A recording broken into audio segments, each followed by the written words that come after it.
Good evening, everyone, and welcome to the Guild of Icons. Oh my god, it loaded the source mirrors for once. This never happens. This never happens to me.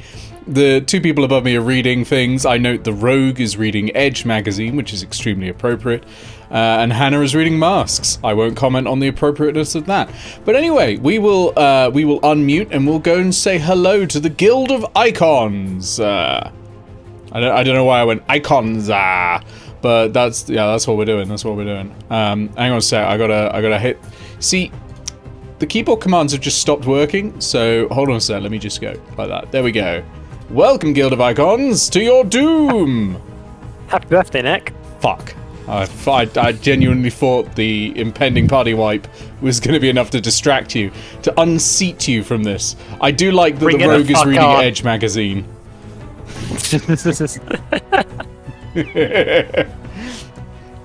And I'll make no comment about Hannah reading Masks. Right.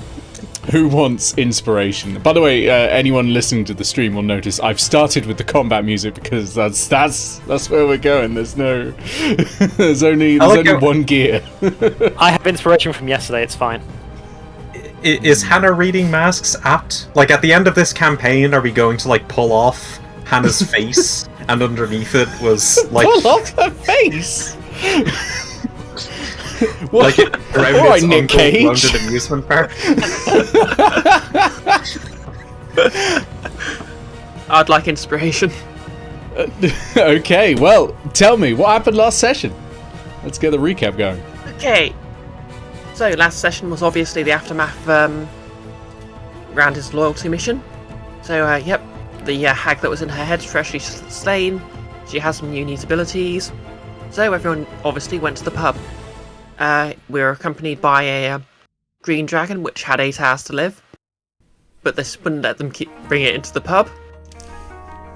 But fortunately, while Eao was swindling people, using her ability not to be poisoned to win drinking contests, Brandon won a shooting contest. That's For true. some reason. Then she took the dragon to the post office, as one does.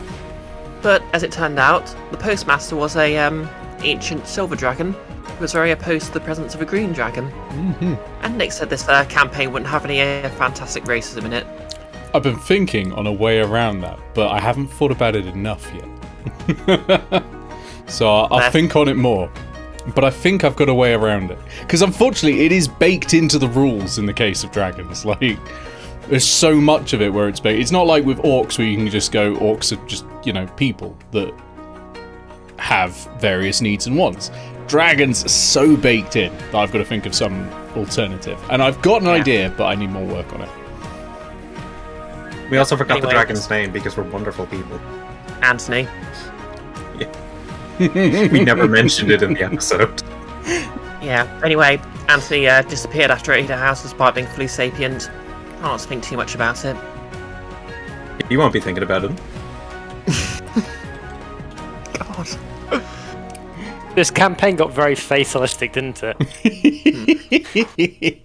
I don't know, Keith. Look at the screen. Anyway, Brand had got a letter from home, which, Nick actually sent me in between sessions, and no one else can actually read it, which is kind of a shame because it's really good. I love you, Nick. You're a great DM. Thank you. So I'm not saying if Ground is reading a letter, someone should try and read over her shoulder, but I literally just said that. Who do you Anyway, think we are, sir?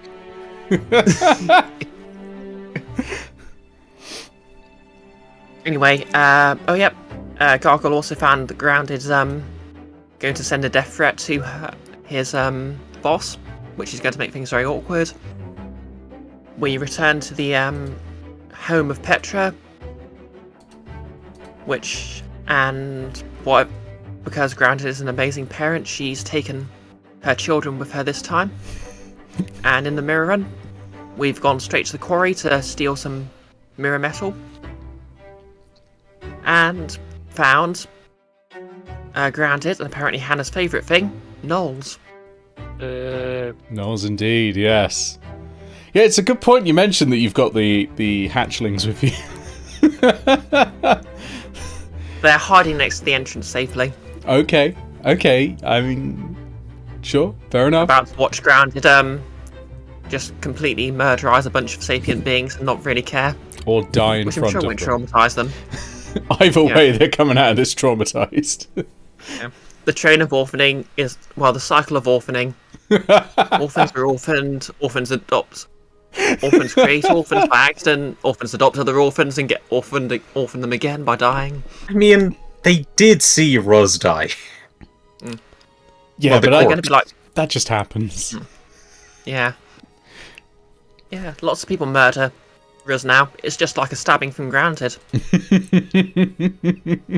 Are you really a Guild of Icons character if you haven't murdered Ruz at the blasting? True. Up to and including Grounded has attempted to murder Ruzad.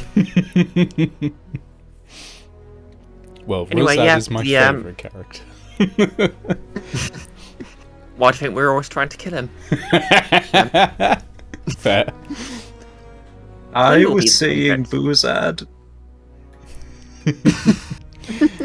So yes, you're here, you're surrounded by gnolls. I have painstakingly reproduced the initiative tracker after fucking 5e.tools forgot it. And we're actually at the top of the round. However, there is no Eao. Eao is... Eao's here. Eao's player is currently suffering from the fact that she lives in one of the hottest places in the world, and so can't be near a computer right now, and understandably so. It's muggy here in Britain. She comes from a place where the sun is about 5 feet outside the door at all times, waiting for you to come outside to incinerate you. So she has, however, helped you all out by casting darkness, as you can see that dark square in the center of the screen. So yeah, that's going to help. The whip is still there. If one of you wants to look up the rules for Qual's Feather Token Whip, that is the thing that is currently there. You can control it. We'll say the whip goes on Eao's turn because I've got Eao in the initiative order, so I'll just say who wants to do the whip. Otherwise, Eao has beasted out of the encounter and is just gone. And we'll see how you lot do. That's why Iris can't be here. She already casted darkness in the game. Yeah, she can't cast it in real life to protect herself from the Ran out of spell slots. from the deadly laser. Yeah. So, are we all ready to go? And yes, Grounded has initiative now. Not initiative. I believe you inspiration. know that we're not ready to go, but Yeah. Well, I don't know. I've been told that their plans have been made. The Keith has some bullshit apparently prepared. These two have been planning and taking this campaign far more seriously than me, who still should not be here. like I added everybody with the tag in the thread in the Discord that's specifically for planning, that Nick put together specifically for planning. And Keith's just been ignoring it like it was muted. That player. I have far too many campaigns to run at the moment to pay attention to what I'm playing in. Well, it is Gnoll Soldier 9's go first, top of the round. They are right next to Hannah, so they are gonna go for you, and they do. So before we start that, I'm trying to remember what my temporary hit armor class is based on movement. I don't believe I moved last turn. You didn't move last turn, no. I've just had the yeah, VOD okay. open to check. So yeah. Cool. 9's gonna strike you. Now, this is darkness, so that counteracts the advantage they would get otherwise from flanking. So, might not hit you. Let's give it a go. Okay, 17. Miss. Hey, misses. There we go. All right, we're off to a good start. Packwhelp 2. Packwhelp 2 can't do shit still. I'm actually going to re-roll the, the charisma save, because... No. Okay. Nope. Stronghide 2. Stronghide 2 is right next to Gargoyle, and again hasn't been able to do their special thing, and I'm really upset about that, but there we go. Stronghide 2 is going to go for you, Gargoyle. No advantage, actually, because number 1's not in combat. Packwell 1's not in combat down in the bottom left of you. So it's just going to be a standard bite, and they're not very good at biting, so we'll see. Well, that's a 19 I've rolled, so that's a hit. Yeah, that's going to hit. That's going to be painful. 6 points of piercing damage. Yeah, it's bad, isn't it? Please don't die. Please don't die, Gargoyle. Now it is Night Striker 1. Night Striker 1 can't see any of you because the darkness, right? So I think I'm going to have them go... Yeah. 10, 15, 20, 25, 30 to there. Can they... I don't think they can see you still. This is tricky. This is a really well-placed bit of darkness, Eao. So I guess dash 5, 10, 15, 20, 25, 30 coming around the side. Still can't see any of you, though. So that's not great, yeah. Okay. Soldier 2. Soldier 2 is right next to Gargoyle again. Soldier 2 is going to strike with advantage because of Soldier 5. Right, I've rolled another 19, so that's going to be a hit. They hit harder, so this is the spear. Oh, Soldier 2's bloodied, so it gets to do it twice. Oh, only if it does the bite, actually, so it's not going to this time. Two-handed, so it's a D8. Oh, that's poor. 4 points of piercing damage. Oh yeah, let's go back to battle music, because I briefly put it on adventure during the interlude. There we go. Oh, right. Great. When you go into single digits, the number gets bigger on the current standard sheet. Yay! That's to help. Soldier 8's go. Soldier 8 can't see shit. Soldier 8's just going to wander off here, fall down to the ground, and land unconscious. Not unconscious. land prone. Land unconscious. No. Prone. So Soldier 8 is prone. That was 10 feet, so that would be... No, it's a d6 for every 10 feet after the first 10 feet, so it's not bludgeoning damage, I believe. So, on to Soldier 3. Where even are you, Soldier 3? Oh, Soldier 3's charmed. Soldier 3's got to repeat the saving throw. Nope. Rolled a 4. Soldier 4. Soldier 4 can see you, Gargoyle. Soldier 4 is just going to try and spear you. And that's not so good. 12 against your AC? No. Thankfully. I don't know why I said against your AC. It's because I've been playing 4th edition. Keith, this is your dark influence. Saying what defenses I'm targeting. There's only one! There's two. There's AC and spell save. Yeah. No. Right. 6. Striking Hannah.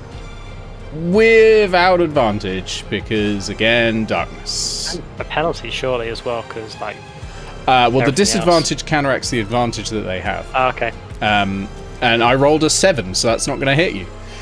Even better. The darkness is doing really great, honestly. Yeah. Packwell 1, I'm going to reattempt the saving throw. Again, messed it up. I'm going to count that for all the Packwell 1s, because I can't be asked to roll them all. Over to Hannah. The retreat was standard last round, wasn't it, from all of us? It was. You can't see anything, I will say that, where you currently are, but you can still strike at people if you want. It'll be at disadvantage. Yeah. And I know that the way behind me is the way that I'm meant to be fleeing. Yeah. I have enough wherewithal for that. Yeah, absolutely. Absolutely. Okay, so I guess as my action, I'm disengaging. The problem is, I'm not going to get too far, is the problem.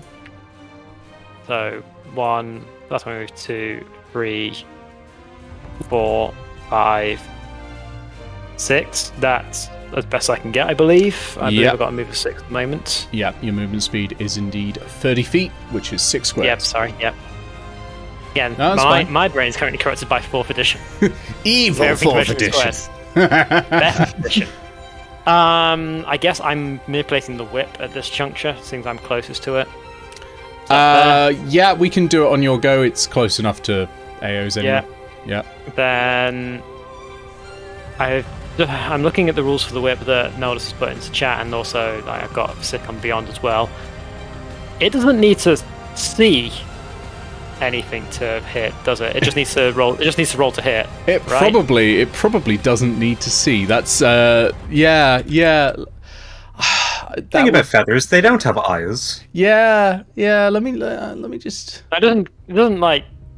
No. It doesn't like. Yeah, it doesn't trigger attacks of opportunity. It doesn't do anything weird. It's just you can tell it to fly up to 20 foot and just repeat the attack within 10 foot of it. No, I think that's fine. Yeah, I think that's fine. Now the plan would be like to order it to go effectively here, and it can't threaten sadly, but it can like cause some chaos. Oh yeah, it could absolutely cause some chaos there. And that's 20 foot, isn't it? At that point, so yes. Then yeah, let's move the thing there, and who should it hit, gang? Probably the big one. Big one, the boss who got into here. Mm-hmm. Yep. So boss is going to get attacked by a phantom spinny swordy whip thing, and hopefully he'll think it's one of his subordinates trying to do him in early. That'll keep him a bit busy for a bit. If you hit, you know what? I will let you roll deception to. Probably not with a 12 total. Let me just double check actually, because one thing. Plus 9 to hit. Oh no, never mind. You rolled a 3. Oh, that's unfortunate. Yeah, I rolled a 3.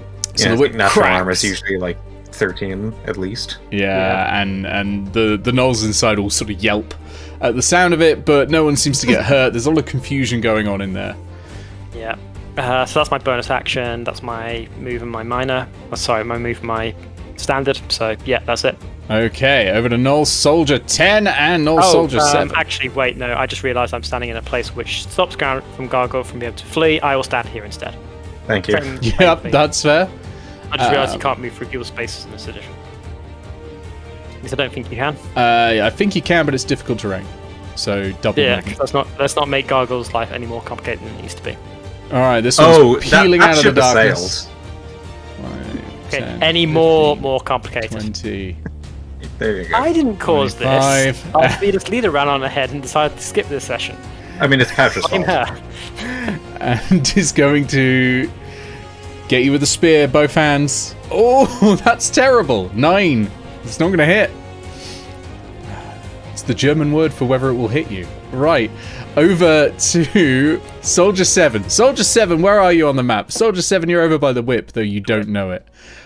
You're not actually able to get through, so I'm gonna have you just bumble around in the darkness and then probably fall off here. Because it amuses me to no end. That's what they're probably doing, right?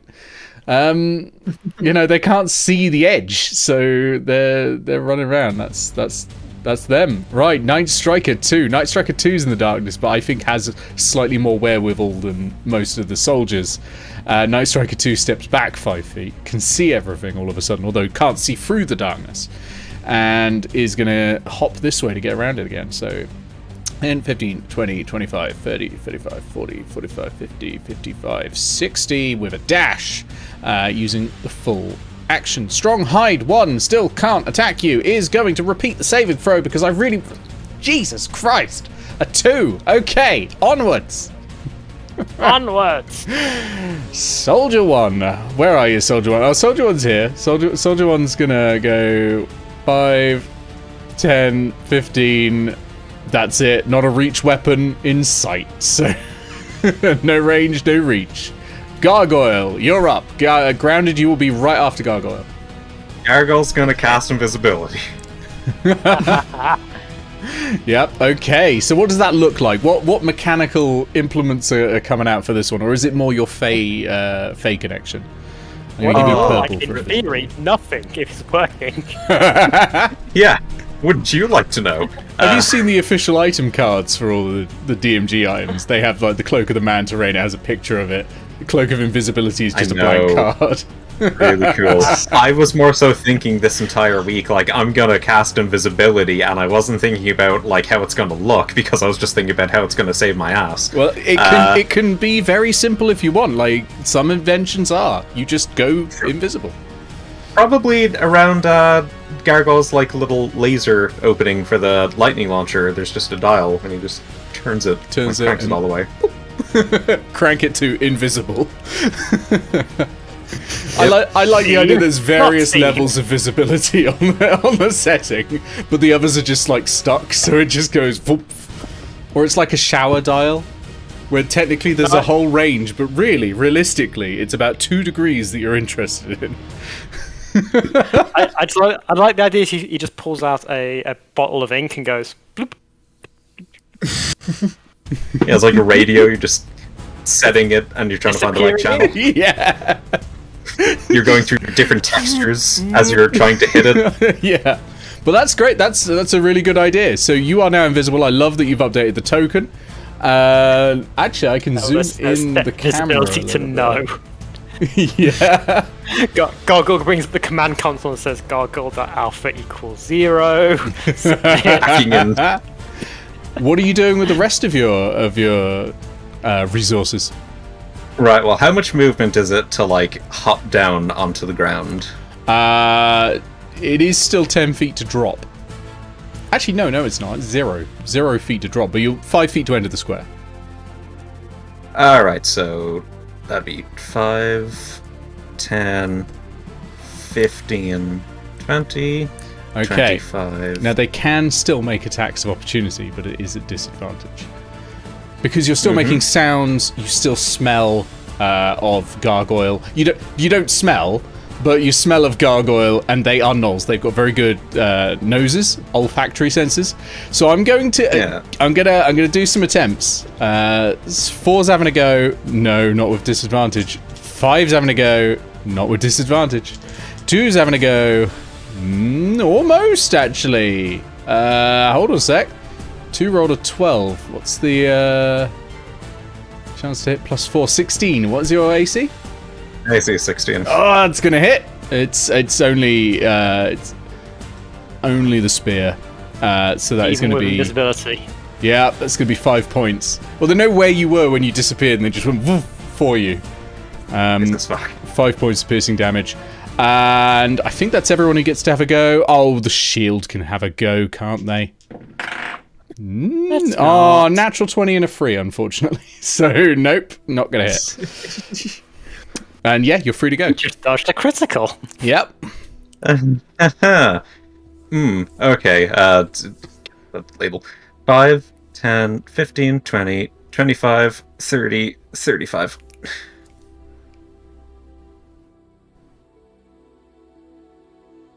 Yeah, that's gonna be me. Have you got 35 feet of movement? Infiltrator armor. Of course. It's a good armor, honestly. When you're not in the middle of a fight, that's when really Guardian armor is the best one. But yeah, the one with all of the uses of temporary hit points. I like that. His location was a secret. Okay. With that, with all of your stuff done, I'm assuming you're not using a bonus action for anything. We go to grounded. Okay. Sorry. You loved it. Right.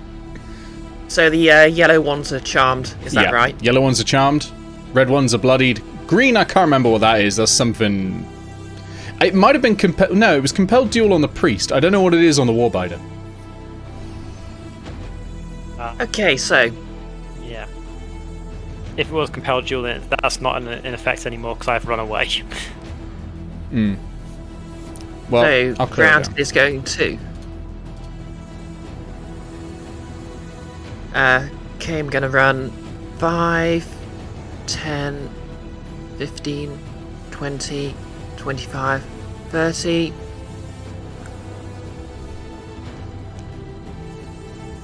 Move action, dash, 5, bonus action, initiate grapple. Oh, it takes a second for the icon to move, and I thought Ground was going to be moving away from the group of gnolls, but nope, it's right on in. No, not initially moving towards them, but she's got a very so Grounded usually smiles, but you ever seen a classical YouTuber Boxy smiling? Oh God, there's an old reference. Okay, I know exactly what you mean. The campaign's been about finding Boxy, you know. I believe there was actually a Boxy themed RPG, but anyway. Oh God. Yeah. So is that an athletics check or to grapple? To grapple, it is athletics, and that's going to be not countered, but contested by the Night Striker's acrobatics. Or athletics. Acrobatics. Alright. Ooh! Okay. You gotta beat an 8. I'm pretty sure you have like a +7, so... +8. Speaking of, yep. I don't think they're beating a 28. No. Was that a natural 20? Lovely. I know, but it's check, but it's always nice to have. Actually, no, I can crit. It's an attack. It is actually, yeah. Although it doesn't have any crit rules associated with it, but yeah. Yeah. So you definitely grapple them. They're held pretty tightly. What would you like to do? Yep. Okay, so Grounded obviously grabs that one, and she's just like, "Hello," and she just sort of grins very disconcertingly at that one and the other one. Yeah. And she's just literally going to use the rest of the dash action to move 5. Oh, don't want me to move there. Oh God, I've got to set the altitude again. Oh, and she's just going to run up this pillar and around it. I forgot I had to. Just so she's out of eye shot of the other one, and as high as she can get. So that's going to be what? How much was left? So you've got a movement speed of 30 feet. You moved.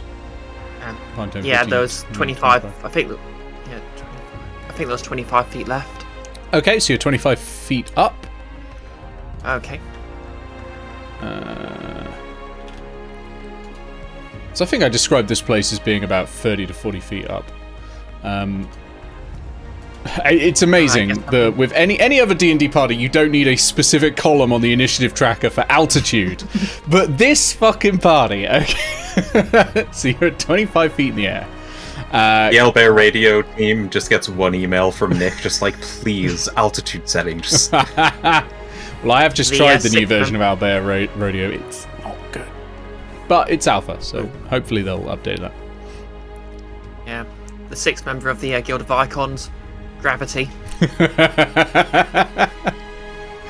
Okay, wonderful. So that's your action, bonus action, and movement. Very nice. We go then to Gnoll Soldier 5. Gnoll Soldier 5 has lost his best friend. You've left me alone with everyone, both of you. Thanks. This is what you get for not being part of the discussion, I guess. They were like, what if we ran? I was running. So, literally the last plan I typed into that thread was that I'm gonna disappear. I meant it literally. Okay, bloodied Gnoll fighter with advantage. Yeah. Although bear in mind your AC's higher now because you've moved. Yeah, you've got a really high AC. I've got 16. I rolled a 7 and a 9. What does that actually make the number? 13. That's nothing. That's nothing. Although it is bloodied, so he gets to do it again. That is still bad, actually. That's a 13.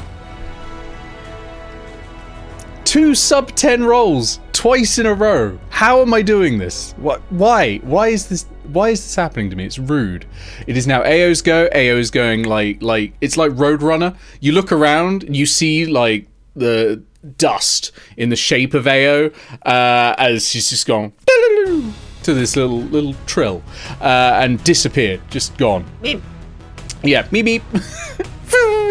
Off. Okay. Gnoll Warbiters go. which I should be pronouncing it Warbiter, I guess, because it's Arbiter, but with war in it. But right, Gnoll Warbiter is stuck in the box of darkness. I'm gonna say has enough wherewithal to go out of the box of darkness. 10. Now can spot grounded, can spot Hannah. Sees Hannah's probably in a pretty bad way. Doesn't need to intervene. Jumps down to here. Boom. Sees grounded. 20. 25. Go on. 30. There we go. Okay. Does it have any ranged? No, it doesn't. Can it do anything? No, it can't. Oh, it's going to use its bonus action, and it barks a guttural order to the Night Striker, who is going to lean in and try and bite you, because that's all they can do. But they can attempt to bite you. This is okay. Huh. Wait, what are the rules for attacking while grappled, or? The rules are you can attack perfectly fine while grappled. Grappled is kind of like you've grabbed them by the sleeve. They can still turn around and get you, but you control their movement. That is probably going to be a hit. It's an 18. Yep, my AC is only 15. Okay. That is 2 points of piercing damage. As the teeth go right in your arm. I'm going to wreck my voice doing this. Look at tiefling. But that's all the Gnoll Warbiter can do until you get back down, unless it can like jump for you. And it might try that next time. It's looking like it, but it hasn't got the movement to do it this time. So... Oh yeah, I was really concerned. I forgot the grounded is on the ceiling at most junctures. Grounded's 25 feet up, which is going to be a difficult jump for the Warbiter. But it might try it. Alright, number 9's toppling over and falling over. We have fun here. Packwhelps 2. Let's see if they can finally do anything. They can't. Never ask me to roll a saving throw. Stronghide 2 is coming around to interpose in front of Hannah. And is going to attempt an attack. Is going to miss. Night Striker 1 is going to try biting you again, Grounded. Okay. No! Does a 6 hit? Well, actually, no. Yeah, they're not very good in melee range. I mean, it was a really good idea to grapple them. Soldier 2. Yeah, it was actually my thinking. Bomp. And is going to attempt an attack. Again, a miss. Because that would be a 10 in total. Soldier 8. Currently, use your area attacks, Hannah. Currently upside down. Gets back up for half movement. Wanders around. Actually shrinks and grows because I've grabbed the wrong thing. Shrinks. Accidentally casts enlarge reduce on itself. Wanders out here. From here, actually, probably can't see any of you. So continues wandering around and finds the Warbiter and stops there. Movement done. Soldier 3 is really unable to do much down here. So it's just going to get in the queue. in front of Hannah. Yeah, Soldier 4. Where are you, Soldier 4? I have too many soldiers. Can you kill a few of these? They don't have that much health. Soldier 4 is going to strike at Hannah. Rolled a 3. How does this keep happening? I use all my luck in 4th edition D&D, I swear. Alright, Soldier 6 is in the darkness. Is upside down on the ground. Because that's just what they're all doing. They're just tottering off. There we go. Alright. Gnoll Packwhelp 1. Are you going to be able to beat your save? Natural 20! The Gnoll Packwhelps are back! It's only been 6 rounds of combat that they've not been able to participate in. Welcome back, Packwhelps. You don't get a turn this turn, though. Alright. Hannah. You are muted. You're still muted. We're planning to flee this combat, right, everyone? We are trying to, actually get out of this room, yes? That is the plan? Yes, preferably we can lead them to the keep your hands to yourself room. Yeah. Okay. You make it sound like it's dodgier than it is. It's got a Tomb of Annihilation! Just the keep your hands to yourself room really sounds like it's a changing room or something. Now, I've not got very much in the way of things I can do here aside from hit things. That is literally, I am literally surrounded on all sides by everything and a wall. A wall that I'm led to believe isn't reflective. Nothing in this room is purposely reflective at the moment, is it? The rough stuff typically isn't. With a strong enough magical energy, as you saw in one of the walls, you can make a portal in. So you could try channeling some magical force to create a mirror that you can go through. There's something I want you to describe for us that we haven't had much description of at the moment. Can you describe what a shimmer shield, what a shimmer scale armor is? Shimmer scale armor in the description is scale mail. That is. Hang on a sec. I put these items into my actual it's DM not skill. shimmery and reflective by any chance, is it? Here we go. Shimmer scale breastplate. This armor consists of a coat and leggings, and perhaps separate skirt of leather covered with overlapping pieces of shimmering beechwood, much like the scales of a fish. The lining is wolf's fur. The scales seem to shift in the light as you move, leaving a mesmerizing pattern. They sure are reflective. They sure are reflective. You're going to implode? Okay, so you smash a mirror marble into yourself, causing yourself to become a portal, right? You twist and rip inside yourselves. First of all, which marble did you use? Oh, Christ. Question. Do I know the consequences of what will happen if I do this? No, I don't think you would. You didn't even know what the planes were earlier. I definitely don't think Hannah knows. I'm on the assumption that my armor will shift into a portal and do some interesting collateral damage to things outside of it in a blast radius to me. Their weapons just go through. Or, it twists you up and crunches you like a pretzel. I mean, ideally, I don't want it to crush me into a pretzel, but, Okay, so... Just going to give Nick some headaches here of working out the logistics of what will happen when my armor becomes a portal. I have a simple answer. Please roll me a Constitution saving throw. You want me to roll a Constitution saving throw? Yes. Red is the entrance, purple is the song lock, and yellow is the crystal lock. So, if you wanted to kill anything, probably send it through the crystal lock. Crystal lock. Constitution saving throw, you say? Yep. 14, so just under average for me. That's a pass. Hold on a sec. I need to set up the area that the crystal lock is in. If that's where you're sending people through. A wonderful play. I want to stress. I'm very, very pleased. We can so only do this once. You can do it multiple times, but there's a risk associated. That's why there's a con save. Yeah.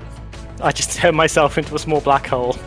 I don't know, it feels like so long as you're going to pass that con save, we can just send the enemies to a dragon. Yes, so long as you are going to pass the con save. And is it going to get harder every time? Well, it doesn't have to get harder, it's just the fact that you're, making multiple attempts. Eventually you will roll a 1 and get turned inside out and become a paste that has to be sent to Petra for Revivify. So, it's... Hooray! Can you revivify paste? It's dangerous. Actually, no. It would need to be true resurrection. But it is definitely something you could try once. It was totally worth the attempt. I mean, you could certainly try it, more than once if you want. I don't have the Crystal Dragon token anymore because Albert deleted all of my stuff. But I'm just getting that all set up. Okay. To answer Nolis in chat, it's this was going to make me escape, or it's oh yes, we can actually teleport around the dungeon now. That's even more fun, so I'll do that. But hang on, I have reflective plate armor. Let's see what happens with this. Right.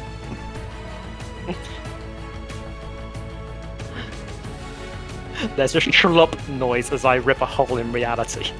You definitely do. I'm just trying to multi-select and... Before the session started, I did say as Nick was entering the room, like, I've got something in mind that's going to give Nick some headaches. Whoops, there we go. Okay, let me add an ancient ancient crystal dragon. I'll just move everything onto grid tiles for you. Thank you. Ancient crystal dragon to the initiative order. Let me... Ancient crystal dragon. Excellent. Right. I'm going to put your initiative, Ancient Crystal Dragon's initiative, I'm going to put as just before Hannah, but surprise. So we'll be going on the next turn. Oh, it did what bags of holding do when they explode. The dragon looks at you, looks at all of the gnolls, and goes, "What? What? What have you? How have you done this?" And yeah, so he's completely surprised. But yeah, that's where you are, Hannah. I will Gargoyle respond. has nothing to do with it. I will respond I'm going with, to move the camera. I so might have a everyone else way can out see. of this dungeon for you if you want to help me kill these gnolls. That's what's happening to the gnolls and Hannah. Okay. I know I have like an action and a bonus left. I'm going to blast myself with lay on hands of all of it. I'm going to say it was that'll absolutely an action to use that mirror marble. I kind of need the help. All right, we'll say it's a bonus action. You can lay on hands still. I think that's fair, because all you're doing is grabbing it, smashing it to yourself. It's not like drinking a potion where you've got to quaff it properly. I'm going to blast myself with 20 points of lay on hands just to make sure I stay alive for the next round. Yeah. That leaves me down 9 left because I spent 1 earlier. Wild. And, This is now the most annoying encounter for me to run. Okay. And all the way across the map. It is now Gnoll Soldier 10, who is thankfully still with you. Who is going to give you a whacking. This is now a melee, assuming the Ancient Crystal Dragon comes in on your side. This is now a melee, so no advantage. But let's see if they can have get inspiration. you. Yeah, fucking hell, you can have inspiration for that. Of course you can. Yeah. Okay, 10. Whacking. Alright, that is a 17 to hit. 18 to hit, actually. And I think that does hit you, because I don't think you moved that turn. Teleport does not count, and I mentioned that earlier. Oh, God, yeah.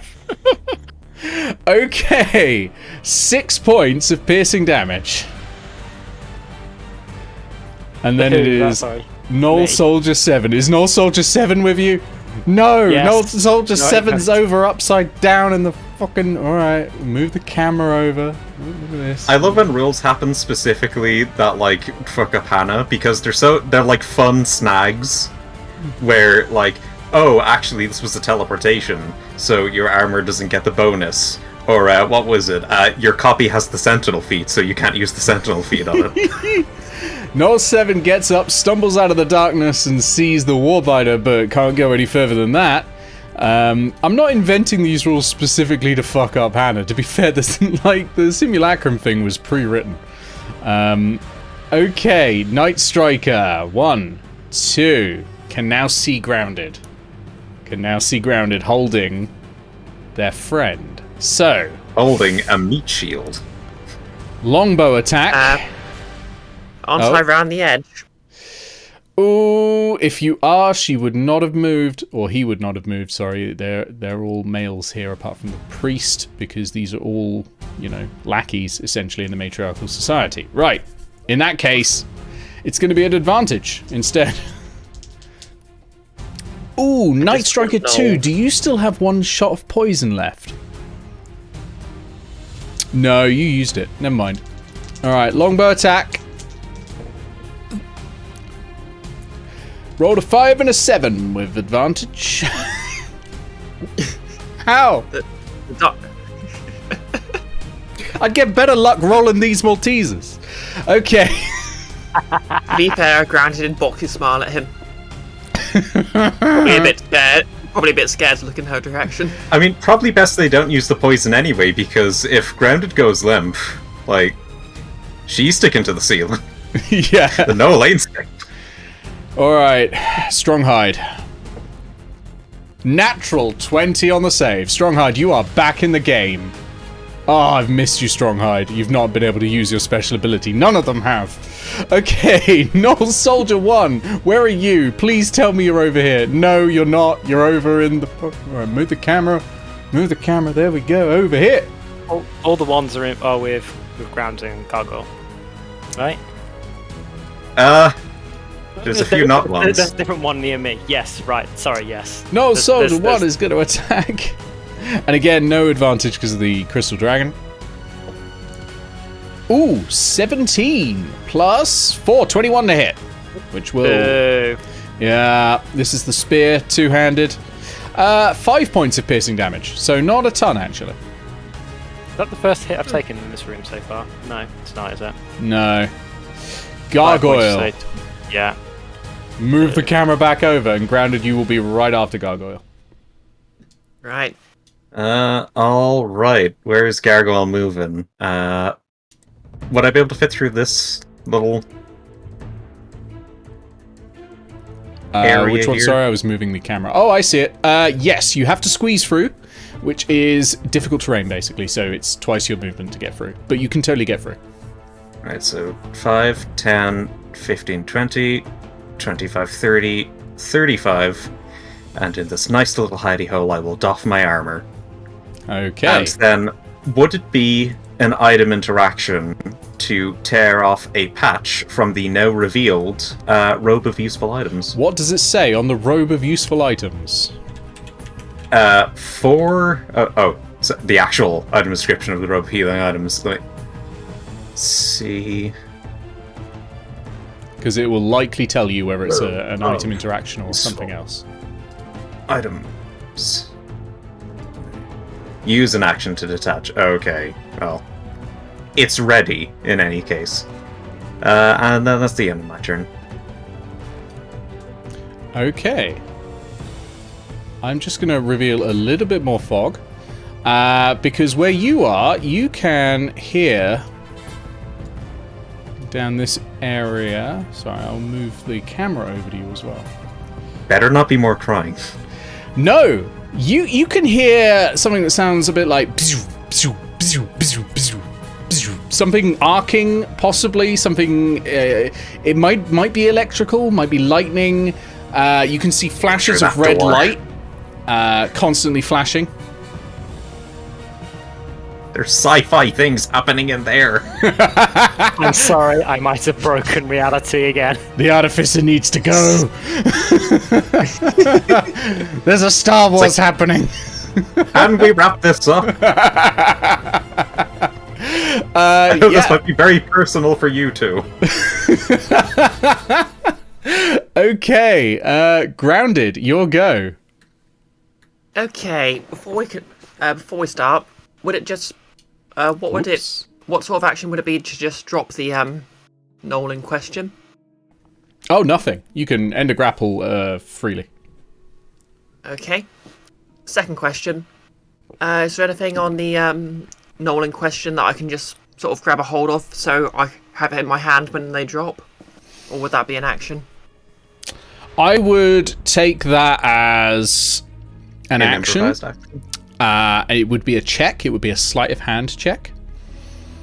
Because Okay, you're stealing. I'm not This is something thieves can do automatically, but yeah. I'm not really talking rifling through their pockets. I'm just like, I'm holding this part when I let go. Yeah, like I grab expect onto a it's not belt. going to be enough and then- Okay. Basically, In that case, I won't make it an action or a bonus action or anything like that, but it will be contested. okay. In that So case, you're cool. You can still try it. There's not going to be much of a problem. You either succeed or you get nothing, and status quo is unchanged. okay. So I'm going to move. Wrong token. Well, same token, but I'm going to move over here. Mm-hmm. And as soon as I'm on top of the leader, I'm going to grab the arrows just grab my hand around the arrows in the quiver of the gnoll I'm holding. Okay. And let them drop. All right. So the Night Striker is going to see that. So I need you to roll me. We're going to go sleight of hand just for the speed of it, of grabbing it, and that's going to be versus there. I'm going to say probably sleight of hand, like a little shuffle fight, which is not great on them. So no. Well, to be fair, I've only got +3 on mine, so. Oh, that's the same as them actually then. Okay, so you've got to beat an 11. Why do I have +5 on sleight of hand? Tinkering, I guess. And that's a 17. Well, you do it. You grab all the arrows. You come away with a handful of arrows. They as you're grabbing them, as you're falling in, you see on the edge. Actually, what's your passive perception? No, you don't see shit. All right. And then you. Oh, sorry, you're not falling. You're dropping them. Yeah. So they drop. I would actually like to point out my passive perception is currently 14 because my floating proficiency is in perception. Then you do see that they appear to be coated in something. And, right, they are going to take 2d6 bludgeoning damage, which will be halved and split between them and the Warbiter. And I've just thrown that on the floor. Ooh, that's a high roll. 10 points, split in half, so that's 5 points to each. Night Striker, was this Night Striker 1? Yeah, Night Striker 1.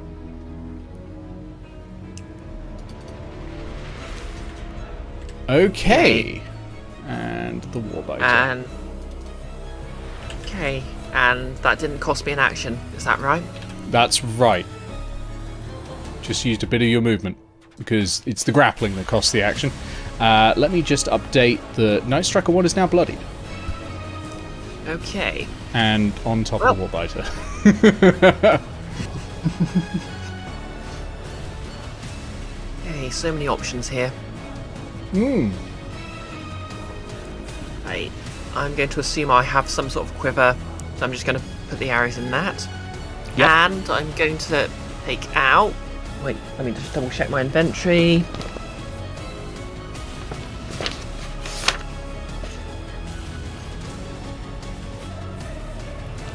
Oh, good. I've got 1 vial of acid left, Okay. which I'm just going to pour over the 2 of them. All right. That's a Finding the hate entire- crime. Smiley. Grounded has nothing but hate on her mind right now. Fair. This is the acid given to her by the bird that she just saw got beat within an inch of his life. Yeah. Oh wait, yeah, that's true. I've actually got 2 vials of acid left. All right. Target takes 2d6 acid damage. Which I don't need to roll for that. yeah, you do. Okay. You roll 2d6. Oh. Ordinarily, you'd make a ranged attack, but you've literally just dumped someone on top of another person. I don't think they're going to be in the mood to dodge at this point.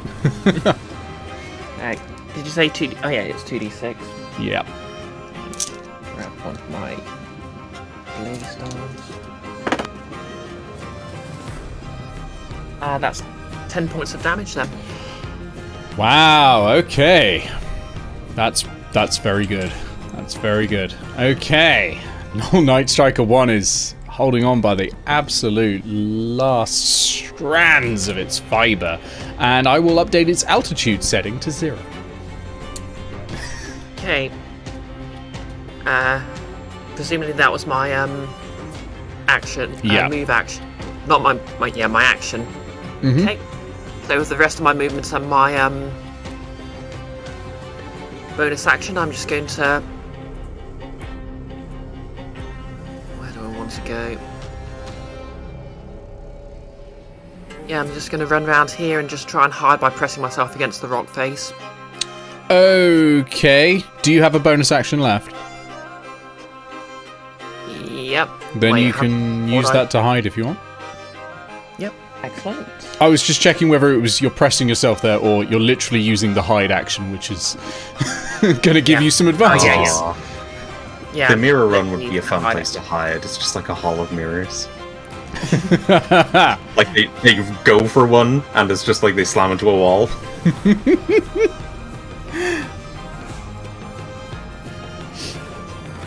as good as I'd hope, but that is still a 14. 14. I will check the passives. No. Okay. Ooh, okay.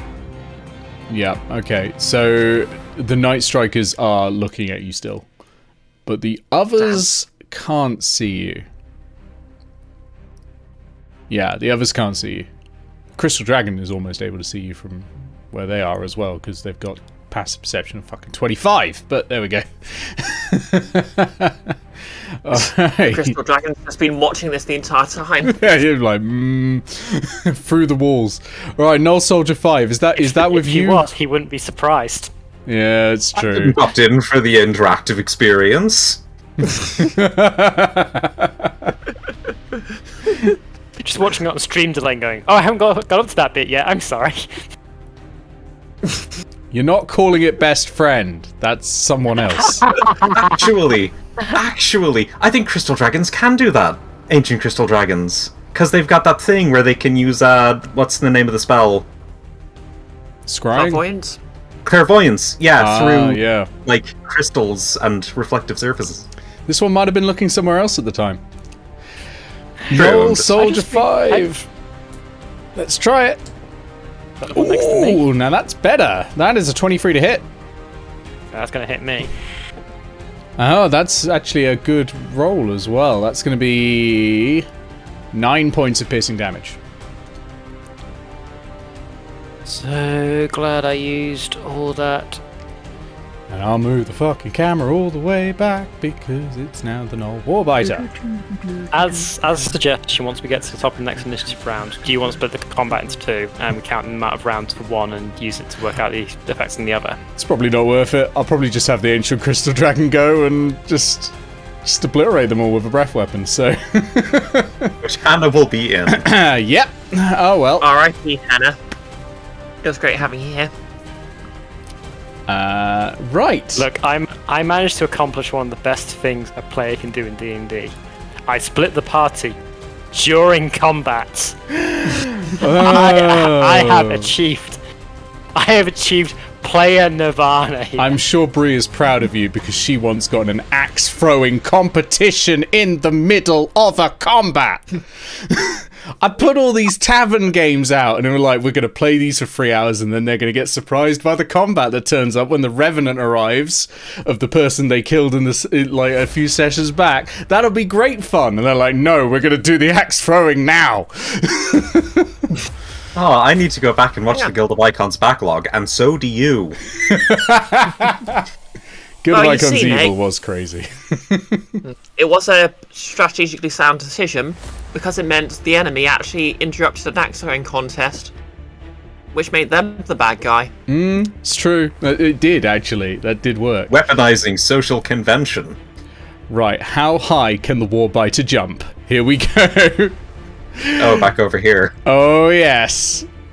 High jump. 3 plus your strength modifier. If you move at least 10 feet, which it can do. What's his strength modifier? Not great. You're 25 feet up. It's going to have to climb. 5. And then it's going to use its dash to get up right next to you. It is also 25 feet up.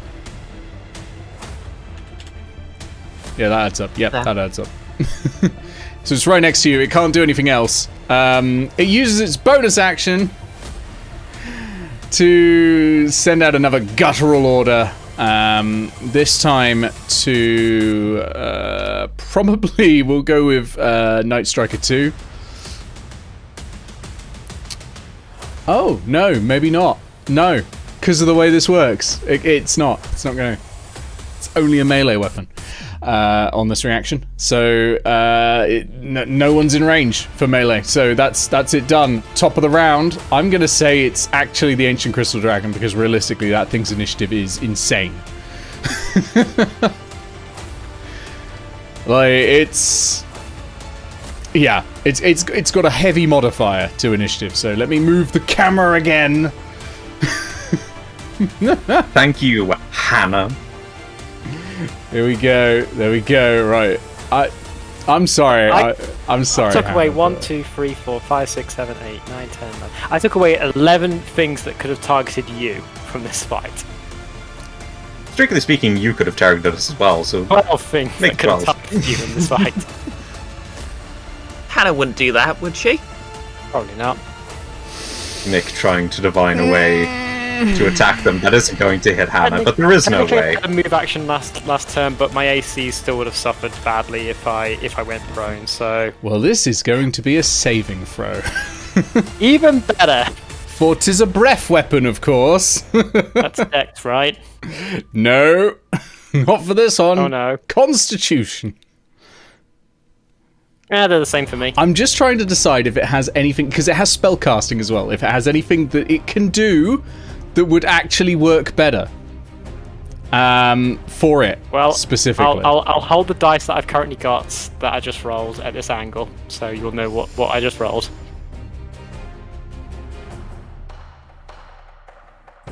Yeah, okay. I know what it's going to do. It is going to use scintillating breath. And it is going to first move to there. Right? Because it is it's a tactical creature. And it is going to aim like that. Like that, and everything in between. So Hannah, you will not get hit. I don't get my 24 on my Dex, on my Constitution save. Is that what your save was? Hold on, would that work? I rolled 19. I rolled a 19. It's a DC 22. You would have made it. Well, you would have taken half damage, I guess, which probably still would have killed you. Oh, it hurts like fuck, yes. Yeah, it's 11d8 radiant damage. Ancient dragons are not to be messed with. Yeah, so I'm going to say... I tell you what, I will roll it, just because I can roll it on here. Is that breath weapon a cone? It is. So what you're saying is that it's the AC/DC.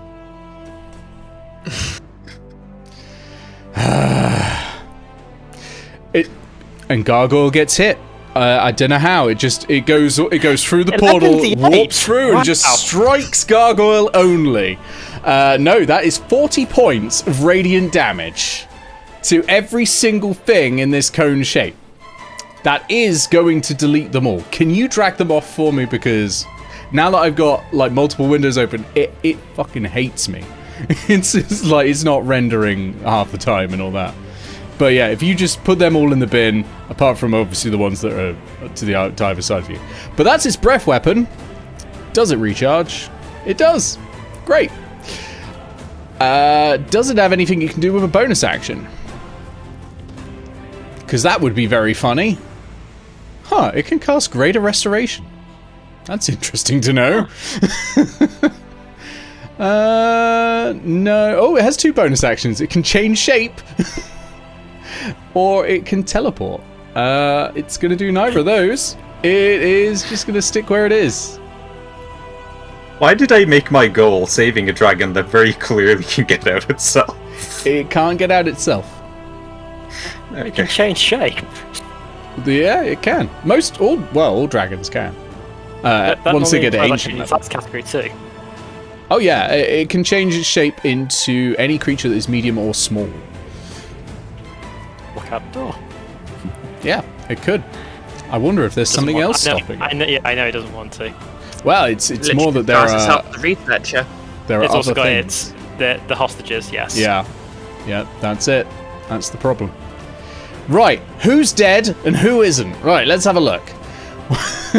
Oh, yeah, I just removed things. I'm sorry. No, it's all right. 1, 10, and 5 are still alive. 7, 6, and 9 are still alive. So that means all the other soldiers are dead, right? Soldier 8 is dead. Soldier 2 is dead. Soldier 3 is dead. Soldier 3. Oh, hang on. There's one under here. All right. This one, you're getting a new name. You're Soldier 3 now. There you go. Because I just killed Soldier 8 old off the Soldier 3 initiative died. tracker. Yeah. What about Soldier Peterson and Soldier Shelby? They're all dead. They're Everybody's all dead. Soldier Everybody's 4. dead, Dave. Soldier 4 is dead, Dave. Soldier 6 is still alive. Packwhelp 1 is still going and will be back in the fight. Soldier 10 still up. Soldier 7 still up. Night Strikers are still here. Stronghide, yeah, they're all still here. Soldier 1 is still up. Soldier 5, are you still here? No, you're dead as well. Alright, that's if you kill me, they'll just send Soldier 4 in my place. That's a good chunk of soldiers dead, though. That worked well. Okay, back over to the main fight. I have an inherent effect weapon! Back over to the main fight, where Soldier 9 is going to get back up and waddle around in the darkness. I don't know how many turns this darkness lasts, but I'm assuming it's still a fair few. Well, Eao is not going to be contested on concentration, and darkness lasts with concentration up to 10 minutes, so it's probably going to last the entire fight. Okay, yeah, that's fair. I imagine then there's a range line of sight problem then. Probably, but we'll just assume Eao's on top of that. Yeah, I assume all it of starts that. to fade out eventually. Packwhelp 2 is dead? Surely not. We can't have the minion die. It's been alive for this entire fight. Rest in peace, Packwhelp 2. The only Packwhelp that's left is Packwhelp 1. Oh, sad times, sad times. Is Stronghide 2 dead? Oh, never got to use the special ability. Right. Night Striker There's still 1. Stronghide 1. Yeah, there's still Stronghide 1. There's a chance. Night Striker 1 looks, goes for an arrow, draws a bead, fires it, goes. Huh. No arrows, huh? Night Striker wants to use remaining movement to just run that way because there's nothing else they can do. They have no melee weapons or any other options for ranged. Actually, no, they're going to go up to Night Striker 2 and get some arrows. There you go. All right, they've got some arrows again. They could just share. They could cooperate. That makes sense. Soldier 3, where are you? Oh, God, you're all on the other side. Ah. Off we go. No, Soldier 3's dead. Sweet. So, oh no, Soldier 3's right fucking there. Right, 5, 10. You're a bit too high up and these soldiers don't have ranged, so what are they gonna do? Yeah, gonna start climbing, I guess. That's all they can do, but their altitude's not going to be very high because they've already gone most of the way, so they are going to get 15 feet up, so they're still 10 feet away from you. Soldier 6, tottering around on the ground. Sit them back up. They use their movement to come back out and their dash. Alright. Packwhelp 1, back in the fight. I don't suppose you have a ranged weapon, Packwhelp 1. No, you don't. 5. 20, 25. Alright. That one's going 10 feet up. Hannah, over to you. Move the screen back. Yeah. There we go. What's it going to be, Hannah? Oh. To delete grounded. There we go. Yep. Yes, I will delete ground to start with, and then I will unmute my microphone so I can talk. I'm going to go do the technical difficulty screen. I need some more teasers. It never lasts long enough to go to the technical difficulty screen, Nick. Yeah. And yet... And yet, okay, so I believe I have two first level spell slots Go back left. to the main screen. Oh yeah, I do. Apparently I have two first level spell slots left, so let's hope we can smite something to non-existence. But yeah, number 5 is getting hit. Number 5 is getting hit. Alright, that sounds great. So standard attack, 2 attacks. Like, it's a full attack. Yeah. From being a paladin. I'm adding 5 to hit, aren't I, with this? Yep.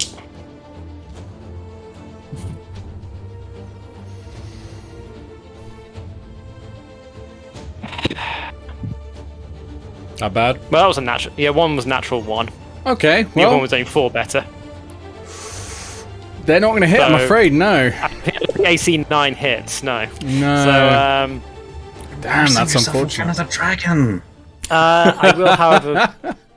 There isn't the equivalent of a 5-foot step, and this is the... Whereas a safe 5-foot move is there. No. No. So I'm stuck here at the moment. There isn't a move equivalent of a total defense either. That's a full action, isn't it? Yes. I will, on my bonus action, move that damn whip, though, on the other Yeah. side of the... I'll move the camera. Come on, camera. Aha! Surprise! Surprise number 1! The whip comes out of the darkness. Oh, yeah, because she's got to sit inside the darkness. It doesn't need to see. Oh no. You missed something from inside there. Total of 20 to hit. It was Ooh, plus yeah. 9. That hits. What was that against? I believe it's against armor class. These are all against. Oh, aren't they? sorry. No, I meant which gnoll?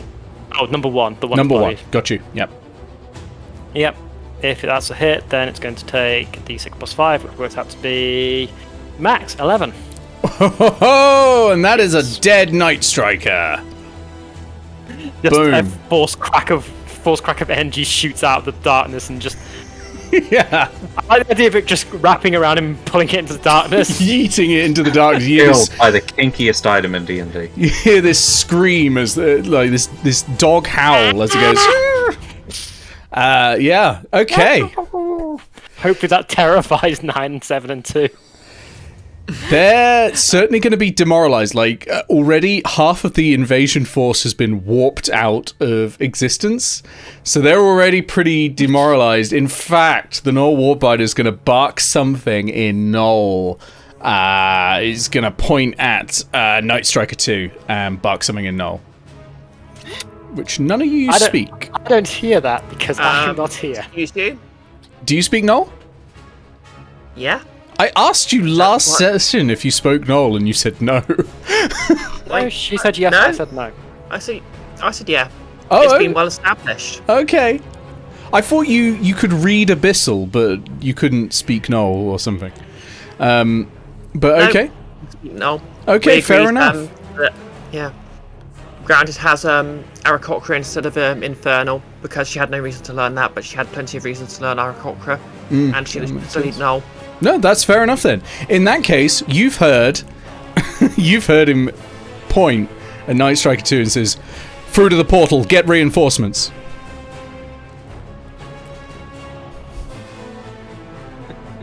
Anyway, right. It is Gnoll Soldier 10's go. 10, where are you? Please don't be on the... Oh, for God's sake. Me. 10 just stabs himself. No. 10 10's stab the dragon. I want to see what they try. 10 is gonna go for the dragon actually, because gonna try it. The I spear. don't suppose gnolls are high in the stats of intelligence or wisdom. I would like to check though something. Does number 10 have the sentinel feat? No, Come on, it's already gonna die. it does not. I have chosen to let this dragon is my friend, and I'm going to protect my friend from Does the attacks. dragon feel the same way? We'll find out. Yeah.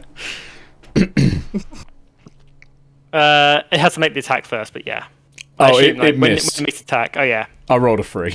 That wasn't going to beat the AC of an ancient dragon. I'm probably not going to beat the AC of a Gnoll with an 11. Ooh, against an old soldier? No, I'm afraid not, because they're the ones with shields and hide armor. Yeah.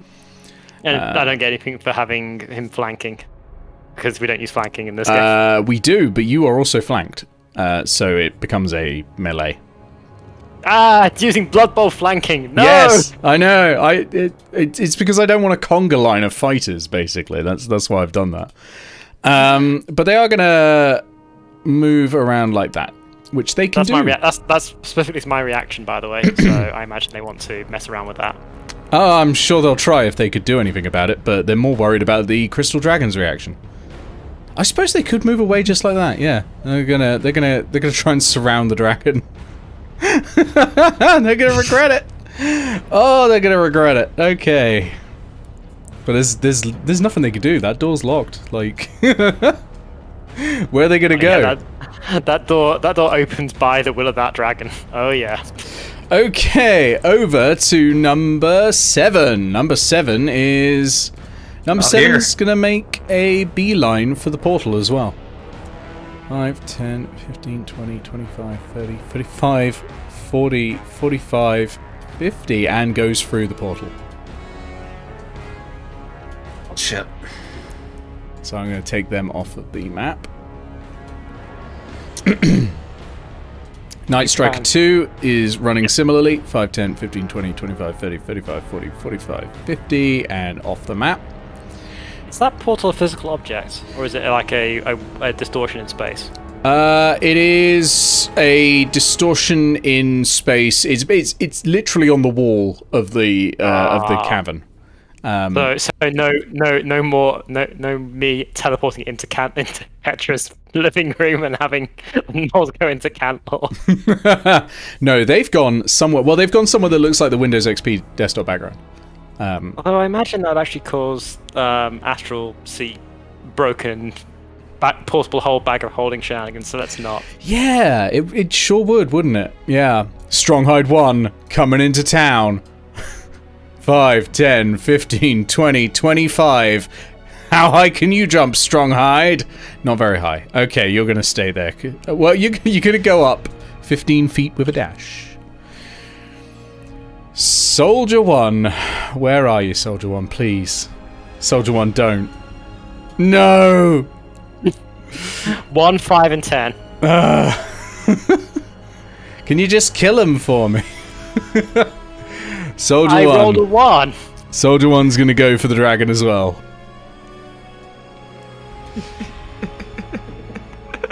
Oh, that actually might hit. Holy shit. Soldier 1 beasting it. Okay. 22 to hit. What's the AC of an ancient crystal dragon? 20! Dragon's taking some think the dragon's damage. going to be your friend? Okay, how much damage? 7 points. 7 points. Oh my god. Even without taking the hit from this gnoll, you did bring it an entire group of some of the universally most hated, like, creatures in D&D. Okay. That is future Hannah's problem. That one And actually also- managed to hit. I can't believe it. Bear in mind, this dragon is a living lie detector. Gargoyle, over to you, and Grounded, you'll be right Also- afterwards. Out honesty. Okay, So let's move the map over.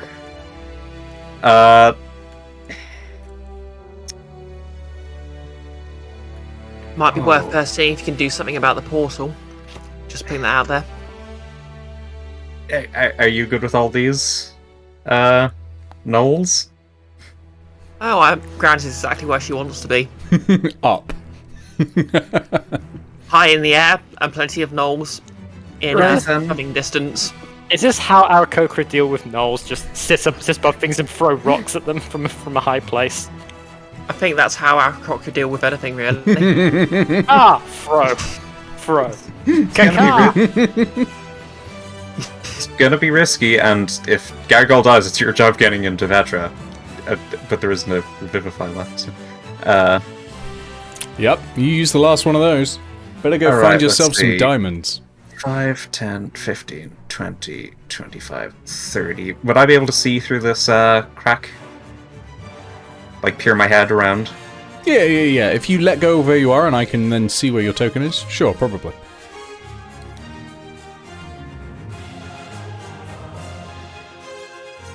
I'm not holding my token. Oh, sorry, which crack? Oh, that one This there. crack. Yeah, you can see through the crack. Yeah, absolutely. Right, so I will use Misty Step Okay. to my once a day use of Misty Step to 5, 10, 15, 20, 25, 30. And then, oh boy, 5, 10, 15, 20, 25, 30, and let's hope nothing comes through that portal in the next turn. Oh, sorry, I gave you the wrong information about which room was the Star Wars one. It's this room. Alright. Oh my god, Gargle's doing an Obi-Wan. Twitching off the, a reverse Obi-Wan. You hear Gargoyle go in the direction of the portal. You're like, yes, it's sorted. And then it just, like, veers off. It's like, no, laser tag. Hello there. Somewhere in that room, or further from there, is where the flashing and the is coming from. The other one, silent. Actually, no, extremely not silent. There's a lot of thunderous roars and crashing. Like, well, literally, like lightning strikes are going off in there, but like the thunderous boom of lightning, not like a but the actual thunderclaps themselves are coming from the southern one. But that northern one, yeah, flashes of red light and a lot of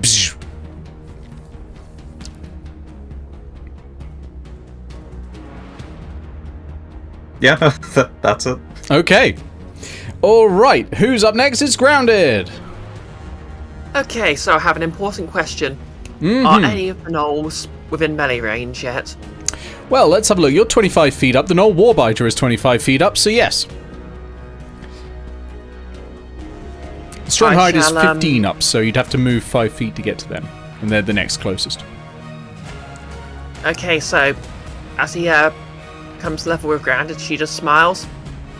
And I'm going to steady aim him with... Wait, is it him or her? Him. All the ones apart from the priest are male, because they're the lower echelons of Gnoll society. I'm curious. Does she recognise him at all?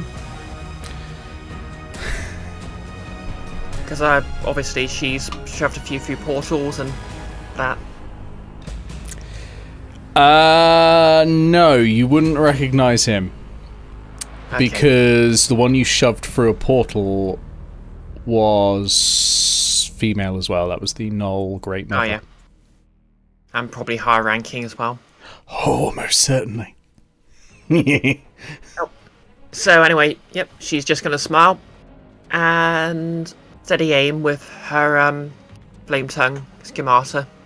Oh, okay. Yeah, sure. Yeah, absolutely. Okay, so that's with advantage. Let me just grab my other set of dice. Mm-hmm. Because it's very fun to roll 2 d20s at once. Oh, yes. I'm looking forward to this. The Snow Warbiter has taken a bit of damage by now. Not bloodied yet, but taken a bit of damage. This could well put them down to bloodied.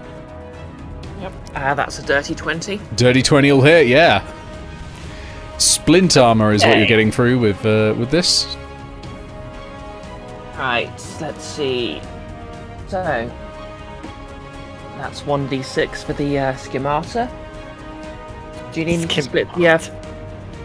Do you need me to split the flame damage at all, or? No, there's no resistances or immunities. Okay.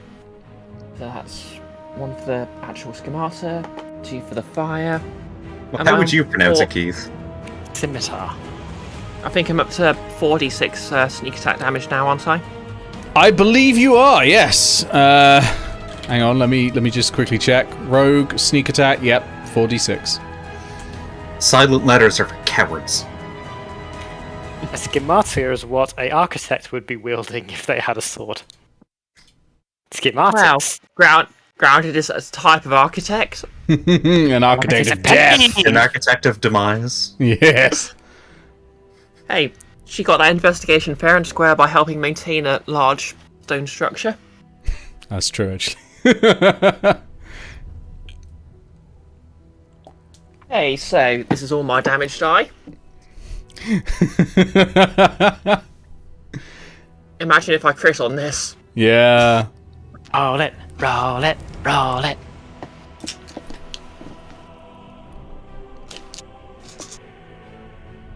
I really need to invest in the dice tower. That nice Okay, meaty so- crunch noise as just all the dice hit the pad at the same Yeah. time.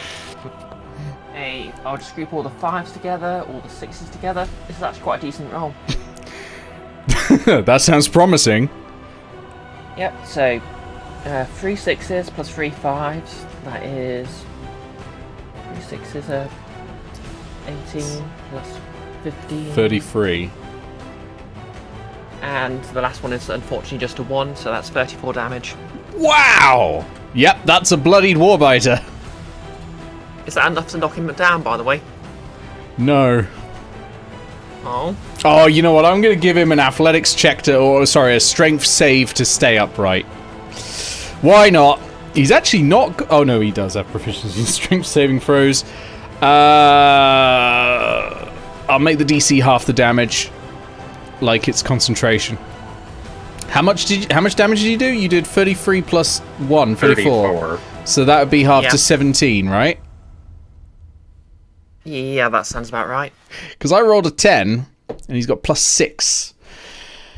So he's fallen to the ground. Landing prone. Boom. Okay. Oh, taking another 2d6. Another 6 points of bludgeoning damage as he crashes into the ground. Yeah, Grant just shouts down and no, come up to play. I should have had some Gnoll warriors. That would have been good. All right, it is actually. Actually, the warbiters go now. So yeah, straight back up on his feet, and he's gonna dash straight back up, be right next to you again. Can't attack because half movement was required to get up before the dash. So yeah, that's back up there, looking angry. Bonus action to tell. Oh, they can't reach you. Actually, they haven't got. Reach of 10 feet, so yeah, they can't reach you. So you're safe for now. Yeah. I mean, on the next turns, they're actually going to reach me. I really should have moved away, but I could have turned down a melee to the aim. Yeah, indeed. So, top of the round, Ancient Crystal Dragon. Swear to God, if this fucker misses. Right, multi-attack. 1 bite attack against number 10. Let's see. Okay, yeah, that's gonna hit. It's got plus 13 to hit. Right, okay, I need to get the D10s out. Good lord. Decadence. Right, D10s. Good dice roll is D10. It's the non Archimedes solid of the group. 18 points of piercing damage against number 1, who is now bloodied. Because they've only had 22 hit points the whole time. Right. And then 2 claw attacks. 1 against number 1, 1 against number 10. I think. That's a natural 2, but does it hit? It does. It can't miss aside from one. Aside from a natural 1, yeah. The AC on the Gnoll soldiers, 15. And 2 plus 13 is... 14. So plus 13. Yeah. Oh god. It hits. It's less damage though with the claws. It's only 2d6 plus 7. So that's going to be 13 points. So Gnoll Soldier 1 is gone. Okay. Gnoll Soldier 10. Last go. Let's see. Ooh, that isn't good. That isn't. What am I kidding? It's rolled a 7. It's an unnatural 20. Okay, so that hits, and that's only a tiny amount of damage. Actually, only 11 points of damage against Gnoll Soldier 10, bringing it down to exactly half health and bloodied. Amazing. It could have used his breath weapon again. That would have been funny. But yeah, that's the Ancient Crystal Dragon done. We go to Gnoll Soldier 9. Just move on over. I hate it so much. Gnoll Soldier 9's coming on in. 5, 10, 15, starting to climb. Using its dash, it's probably going to be able to get to... Yeah, it's going to be able to get 30 feet up, so it's going to be able to get to you, grounded. So it's going to go 30 feet up, it's going to go above you. using its dash. Right, Gnoll Soldier Free. Gnoll Soldier Free is 15 feet up in the air. It's going to use its normal movement to approach you now. And it is going to strike you. So it's going to go up to 20 feet, so it's just below you. And it's going to go with... Are you flanked? Technically, yes. One above, one below. So, yeah. Makes it like you want to play the altitude game. Can they flank if they don't have climbs, if they can't climb naturally? There's no rule saying no. I mean, There's no rule. There's nothing in the rule book. they're literally playing three-dimensional chess here. Yeah. Nothing in the rule book says that the hyena people can't play basketball. 21 to hit. Yeah, that hits. Okay, that is just a bite though, because they're now too angry to use their spear. So, 5 points of piercing damage. Could they actually use their spear if they're climbing? Because yeah, probably can't. That's a very good point. Yeah, you can one-handed use a spear. It gets to bite twice though because it's angry. So that's a 14 for the second one, which I don't think hits. Nope. AC 15.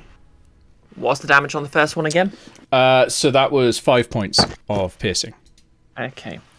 Okay, this is chipping away. Soldier 6, who's down here and is going to start climbing. We're going to have them, like... Yeah, the hell with it there. And they're going to be... 20 as well. So they're below you and to the left. But they can't strike, because they've had to dash to get there. Packwell 1 coming in. It's finally time. Oh, no. The minions coming. Yes. It's the deadliest. Rises Brand up. is actually doing that, just like, oh no. Literally climbs onto you and is going to attempt to grapple you. Oh Jesus. All right. Why? It's a fucking minion. What am I doing? It's just going to attack. Do the grapple. I want to do the opposed check. No, it's just going to attack you. The Warbinder might grapple you in a minute. It's gonna attack you. Ah, oh, jeez, that's a 10, doesn't it? It doesn't hit. Oh, it does get advantage though. Nope, still doesn't hit. 14. All right, Hannah, over to you. Heath, I do commend the fact that in an encounter where Nick already hated tracking the initiative order, you somehow managed to make it worse by having it split across the map. So far across the map as well. You could have chosen the one right next to the Room of Annihilation, but no. We got all the way over. Brenda's in this room. It's a good thing you haven't been to the Bestial Lock yet. I say that. All right. All right, against number 5 then. Oh, here we go. Oh, that doesn't count. It's on the floor. Okay, those are better dice rolls because they're 16 and 18 before I add my dice. Oh, that's gonna hit. Yep. Yeah, I was about to say. I mean, 16 had hit unmodified. Like. Yeah. So let's channel a smite into one of these. Because. Do I need to? I'm gonna say, are you sure? I mean, you can, but it has 2 hit points. Oh, if it only has 2 hit points, I just kill it. Fine. Okay, fine. This one has had 2 hit points for ages. This one was bloodied in the previous session. I know. Like... Just knock it with the pommel. Yeah, I've not been keeping track of the monster's hit points. So yeah, 2 hits of at least, well, yeah, 2 that. It's going to be bonk, bonk. Well, you could do 1 hit. You can split your attack up and then go and hit number 10. Can I? Yes. Like, can I attack and move attack? Yeah. Neat. Okay, let's do that then. The hit that kills the other one is like as you're running, the pommel just hits off its head. So yeah, my AP does D4 plus 8, D8 plus 4 piercing anyway. So yeah, that one's definitely gone. So, yeah. And yeah, 1, 2. That's plus 1, 3, 4. That's plus 2. High number 10. Mm-hmm. And yeah, do you want me to reroll the second dice? Yes, because you'll have advantage. Oh, cool. Because you're flanking with a crystal dragon. Well, one of those dice was a 1. Okay. Fortunately, the other one's a 15. Well, so, that'll hit. 20. Nice. Yep. This one I will smite because Flash is more important at this juncture anyway. Fair enough. It's got a bit more health too, so it makes more sense. Yeah. Been a while since I've smited. It's a level 1 spell, which I'm smiting with. It's going to do 2d8 because it's a level 1 spell. So that is going to be 3d8 plus 4. Very nice. Let's use these d10s because I don't have enough d8s. Well, 1 d10. And then reroll anything that comes up as a 9 or a 10. Been a while since you smited. You smited a hag this morning.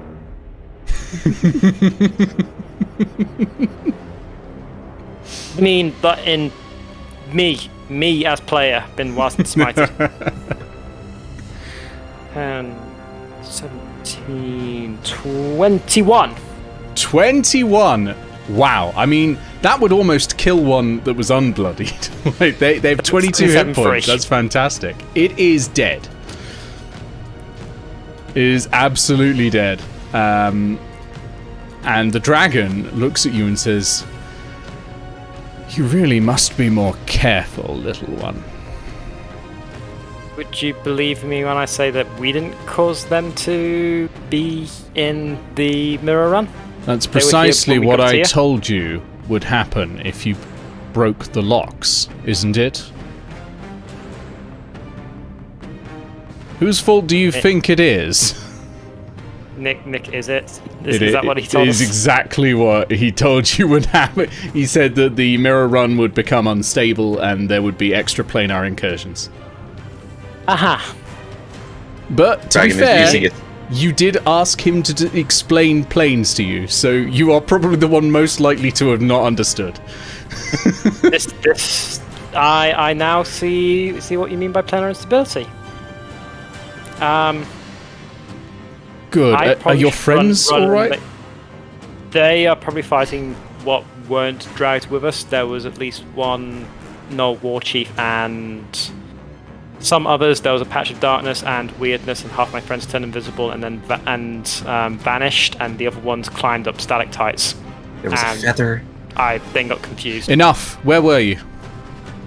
The quarry. He arches back, breathes a scintillating cone on the ground, and the magic ripples the floor, activates a portal beneath your feet, and you sink through and land back in the quarry. I'm going to say you can put yourself wherever you want in the quarry, because I think the dragon would probably have picked a tactically sound position for you. So you can choose where you land. What have you done with this room, you two? Jesus Christ! There's a fucking Katamari of gnolls going on up the wall in the middle. Where's the portal? Having the time for Where's the portal that Gargoyle's dealing with? Let me do a little drawing of where they're going. Gargoyle will deal with it. You also don't know about the portal, probably. Imagine Dragon might, but anyway, all literally we literally all camera. saw everyone coming through it. Yeah, you did see people arrive by it, and you can sort of look through it and see the Windows XP desktop background. I will teleport here. Behind the behind and below, I guess the gnoll, the leader gnoll. You sure you actually want to be below? Oh wait, you're doing horrible things. Yeah, let's not. Let's be a fair distance behind in any case. Yeah. Let's watch out for falling acid. And I would like to use my bonus action. Yeah, you've still got your bonus action. You've still got the whip. Aha! on the leader. On the leader. The leader is 25 feet up. Are you going to be able to... Oh, it floats. That's fine. It flies. Yeah, that's fine. Yeah, go for it. Yeah, absolutely. That would be a 27 to hit. It misses. No, it totally hits. It beats it by 10. It's got an AC of 17. Absolutely. Roll me some damage. It's a whip crack. I rolled in 6. 6, is that? 6. Okay. Yeah. Well, 6 points get closer, you know. It's all helping. Okay. We go to Gnoll Soldier 7, who I believe is dead. This. Gnoll Soldier 7? Oh, Gnoll Soldier 7's in the portal. That's why. Guess where I've been grounded? Night Striker 2's in the portal. And Stronghide 1. Stronghide 1. 15 feet up at the moment, drops, boom, on the ground and goes straight up to Hannah. Hang on. Why can't the dragon just send us to the other locks and save all the trouble? Dragon's a security system. It's not going to send us to places to breach its own security system. It may not think you're ready for the other locks. Okay. Dragon's probably right.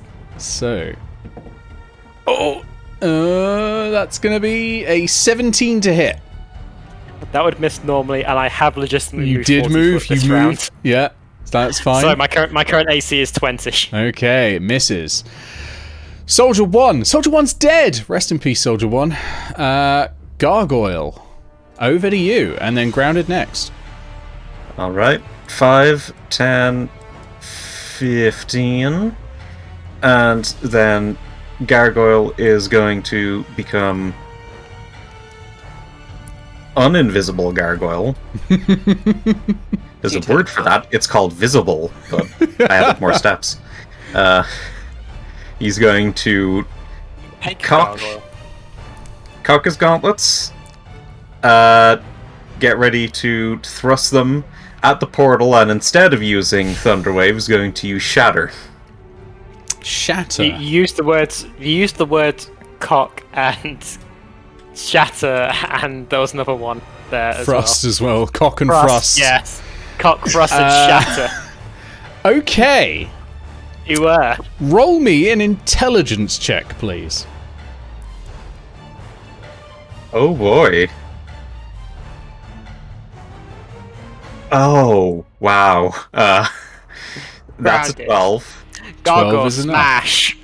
Gargle, you know enough about magic that you know that it's probably not going to work. You need something like dispel magic, or something like that. You need to warp or disrupt the magical essence, which you can do by adding energy, and Shatter will do that. But you need a lot more energy than that to warp a portal.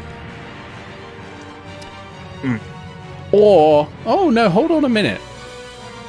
Now the DM's thinking in a second. Hang on, is your plan to break literally the mirror, smash the mirror? Yes, because Shatter has Oh, then that non-magical objects will as being work very well.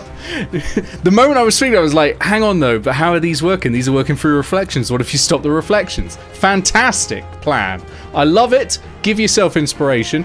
And yeah, do the shatter. alright. Well, I don't think it's going to be able to save. It actually does have, what is it? So... Oh no! Literally, part of the spell's effect is that it just happens to all non-magical objects in the area. Technically, this counts as a magical object, but I'm gonna allow it because you're breaking a mirror. This is what Shatter should be doing. Yeah, that's a 17 for damage. 17 damage, I think, is going to break the mirror, and it is going to disrupt the portal, and probably destroy it. I won't Before he... delete the drawing and that will. Sorry, that will undo the darkness as well. So we'll just keep it there. But it is broken and it is shattered. Yeah, before he finishes the shatter, he's just like, "Tell your boss you got beat by a bunch of feathers."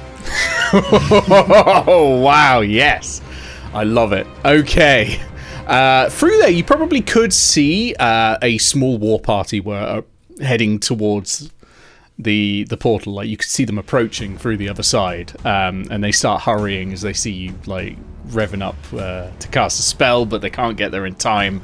And yeah, it just the wall splinters into shards of glass, just like looking at a broken mirror. Put down on your character sheet that you have 7 years of bad luck. So you're just rolling Nick's dice for a few seconds. Yeah, you're just rolling my d20. Yeah. Okay, that's excellent. Do you have any more resources you wanna use this turn, or should we go to grounded? Yeah, I don't think there's anything else I can use, so probably let's go to grounded. Okay, great. Grounded, over to you. Please Okay, distract them from the fact that they just heard a really loud bang. Oh, everyone saw that. Ooh. Okay, so I'm going to grab the one above me and try and pull him into the war chief. Okay, so trying to like shove. I'm gonna call this as a shove. I think this is as close to a shove as we can get rules wise. Yeah. Which is basically like a grapple, so it's still really good for you.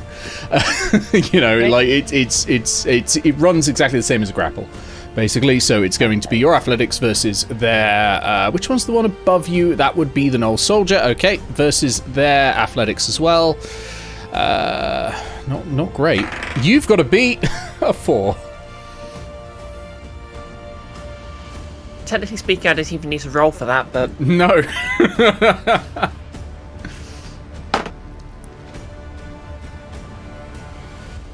okay. So that I rolled a 19, so that is actually 27. Okay, I'm going to use that 27 as the DC for the Warbiter to stay on, like a strength save. It can't pass. Oh, the one time I roll a 19, though. But it still can't pass. So, yeah, they're both falling off the wall, basically. Yeah. Grounded is laughing manically at this point. Okay, Gnoll Soldier 9 is going to take 3d6 bludgeoning damage as they strike the ground. Oh! Oh! That's 3 6s! That's a lot of bludgeoning damage! That's a very bloody That's what happens when you mess Soldier with the 9! devil. Oh my god! He dropped like a stone. His Boom. mind was blank. Landing prone. 4 hit points left. 4 hit points. That was if that had been taken any damage, that would have been dead, right? Warbiter, you're doing the same kind of falling. What do you do? I mean, it's not as high, but it's still pretty fucking high. 2 5s and a 3. So that's 13 points of bludgeoning damage. Okay, on the Gnoll Warbiter, and the Warbiter's also landing prone. Like so, and yeah, your altitude's down to 0 again. And that Gnoll Warbiter is never getting up that wall. Great move. Great move. Very nice. Right, so I still have my bonus action and my move action, is that right? That is right, yeah. How far away are the other 3? Okay, so one's at 20 foot. Oh, right. All the ones at 20... They're all in melee range. With the exception of Stronghide 1.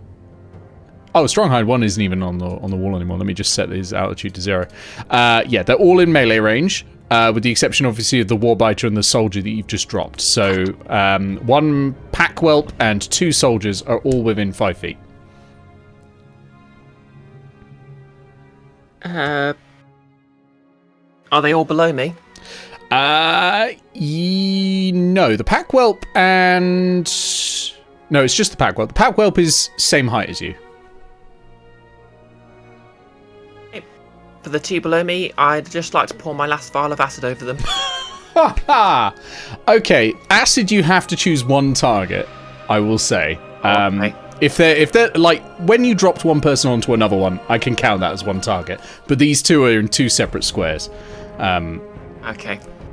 So they're all kind of piled on the map because it's kind of a nightmare for me to position them. But they are, well, like one is below you directly and one is down to the right, like in 2 different 5 feet spaces. But you can attack one of them for sure with 2d6 worth of damage. It will be a ranged attack, which will be at disadvantage because you're within 5 feet of someone. Okay. Which one has the most HP? Or can I tell? I think they're all good except Soldier 3, who is visibly bloodied. Soldier 3 is below you and to the left. And I've just checked. Acid Vial is an action, by the way. Okay, never mind then. Okay. I think most Soldier 3 items is not that do having a good damage promotion. No. Right. Okay, caltropes an action to use. I believe they are. I think literally anything that does Yeah. damage is an action. Oh yeah. There is that's one rogue fair. that can use them as a bonus action, but I think Oh yeah. Yeah, Thieves. that's a feature. but what you can do, I mean, you could disengage and then just keep going. Like, they have a lower speed than you on the walls, because they've got to use their climbing. Plus, I doubt they could climb along the ceiling. Indeed, they won't be able to do that. Well, they can try. They really struggle. Like, I think there'd be a very good chance they'd fall off. Was it like an AC 20? Would it be 20 or would it be 15? I DC. think probably 20. Yeah, probably a 20. To hang up there, that's really difficult. Okay, yeah, I'm going to disengage and I'm just going to climb. I'm 25 feet up, aren't I? Yeah, you're 25 feet up. Okay, going to climb the other 5 feet and then I'm going to move. Where do I want to be? Yeah, here looks good. Grounded goes zoomies on the ceiling. Yeah. You know what? I'll just stand above the whip. And that was bonus action disengage, right? Yeah. Cool. I mean, they have disadvantage, but there's quite a few of them, so. So yeah, they're gonna struggle to get along the ceiling. Like a DC 20 athletics check, and none of them are trained in athletics, and they have +3 or +2 to strength. So it's a really difficult roll to do that. So it's likely they're not going to follow you unless they have to. Okay, over to the Warbiter, who is down on the ground and extremely annoyed about this. Grant is just literally making eye contact with him and smiling. Yeah. Dash. Grounded already and then pissed up him off there. in the last session, I think. Yeah, 25 feet up, ends within 5 feet of grounded. Because he's going up the pillar that you're next to. Right. But obviously that's a dash. That's it. Ancient Crystal Dragon, you're not doing anything anymore. Gnoll Soldier 9, you're down on the ground as well. Whoop. And is going to go 5, 10, 15 to the other side of Hannah. And give it the old whacking. Who knows? It might work. It might work, actually. A 19 to hit. Yes, by 1 because I've still got my speed bonus. Oh, of course. All right. Yeah. Still shimmering and brightly reflective. Over to Soldier 3, who's halfway up the wall and is going to have to climb all the way down before he can go and get grounded. So, yeah, does that with a dash ending up next to Hannah. But that's the dash. Like, that's the full movement. Soldier 6 is also up the wall and is going to have to run over as well. Basically repeat the same movement. Because none of these have ranged weapons! Oh shit, it's Packwhelp. It's Packwhelp 1. Oh no. You're doomed! But again, has to dash over here, so not actually. Hannah, it's your go. Right. This is starting to look a bit familiar. It is, but there's definitely fewer enemies. Yeah, something about it's slightly different. I'm not sure quite what it is. Anyway, number 9's getting it in the head. Good shout. Yeah, as the attacks will be against 9 and 1. Assume if 9 drops, then it goes to 1. But first 1 against 9. Okay. Sorry, you just said number 9's getting it in the head. In the head, yeah. your choice where. If we're going to make it, like, shatter about fucking... Yeah, go ahead. 22 to hit. Oh, yep, that hits. Not smiting this time. Yep. Stay in the dice pot. 13, max. Wow, yep. Delete the soldier. Soldier 9 is gone. And then into number 1 then. Yeah. Or would you prefer into the one that's next to you already grounded? Grounded is 30 feet up, in fairness. Oh, you're Yeah. 30 feet up. Fine. Yeah. I mean, free is bloodied if you're thinking action then economy. then freeze then freeze the one that's getting it. Also in the head. Okay. That's an natural 20. The one fucking time the Stronghide could have used their special ability is when you fucking natural 20 and it doesn't fucking matter. God damn it! I'm just gonna read it out loud because I don't get to use it ever, apparently. Shield interdiction: when an enemy within 5 feet attacks an ally, the gnoll interposes their shield, deflects the blow. The AC becomes 19 of the ally until the end of the turn. You fuckers! I wanted to do it so much. Yeah, that's gonna be a dead number 3. I can't remember what I get from critical hit aside from max damage. You double the number of dice you roll. Oh, good. Just double the number of dice I roll. Well, it probably is dead, but we'll Which find out. also includes smites and any other extra dice you roll. I'm not smiting this No, one. but it's nice to know that if you're up against something big and you crit, you can then add the smite afterwards.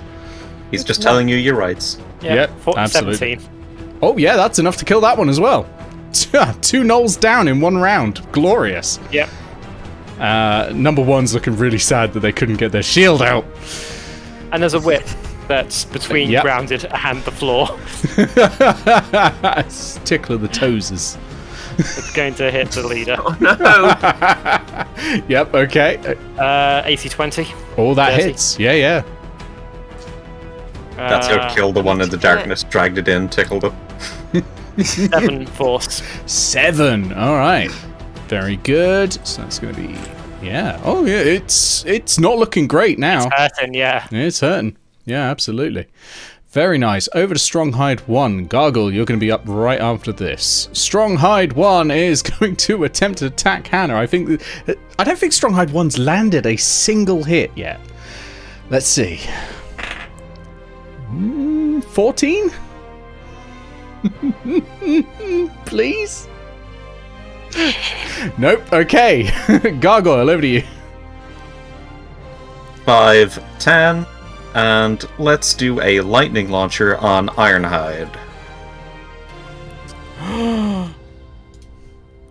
But that's My poor baby. Well, that's an 8 plus 7, so That's that's 15. 15. Their AC is, I'm afraid, a bit higher. Right. Well, thankfully, Gargle has 2 attacks. They are wearing chainmail and have a shield. That's a 9 plus 7, that's 16. I'm afraid not. You think if anything that'd make them more vulnerable to lightning? You would, but no. You would think. You would think that, but no, actually. Let's, for the sake of your party member who is based entirely around metal armor, say that that doesn't work that way. Yeah. I suppose it's a Faraday cage. You do have inspiration if you want to re-roll it, but again, this is a very high AC. It may not be. Yeah, worth. I trust you guys have it figured out. That's me. That's all right. I mean, you can just continue approaching and then wail on people when you get in. Oh no, lightning launcher has like a safe distance for fire of 90 feet. I don't need to get anywhere close. Fair enough. Grounded, over to you.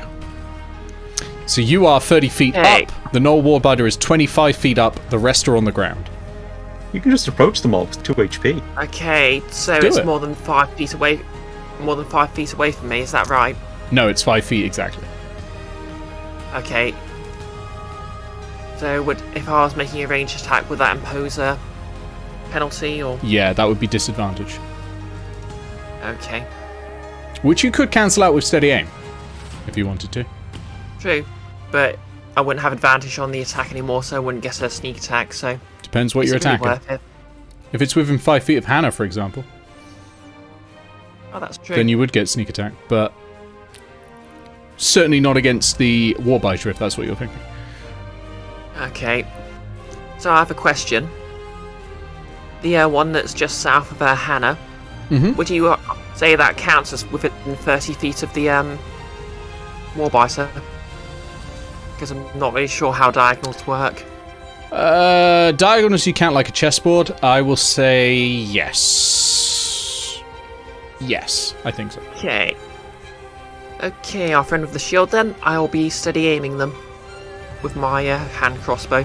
Okay. So no advantage, no disadvantage, but sneak attack.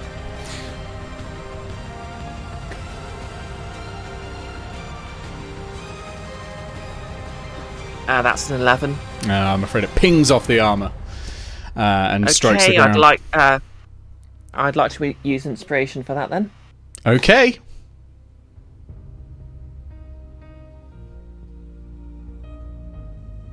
By the way, Keith, you've also made the notes worse to do now. That's 24. 24 hits. Yeah, 24 hits. It's got an AC of 18, just like for future reference. Wow. So using your inspiration there was a bold move because it was like more likely that you'd still miss. But yeah, 24 is going to do it. 24 will hit anything. Okay. Absolutely.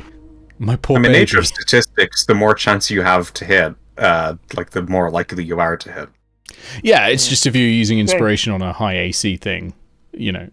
If you miss against something with an AC of 10, you may as well use inspiration because you're almost certainly going to hit. But yeah, it's the Monty Hall problem. I think. Which one of us gets a car? Well, so our defense inclined friend takes. I just realised I shouldn't have rolled that with several other dice nearby. I'm going to try again. Fair. Okay. Spare dice go there, where they're not going to confuse me. And that is 5d6 again.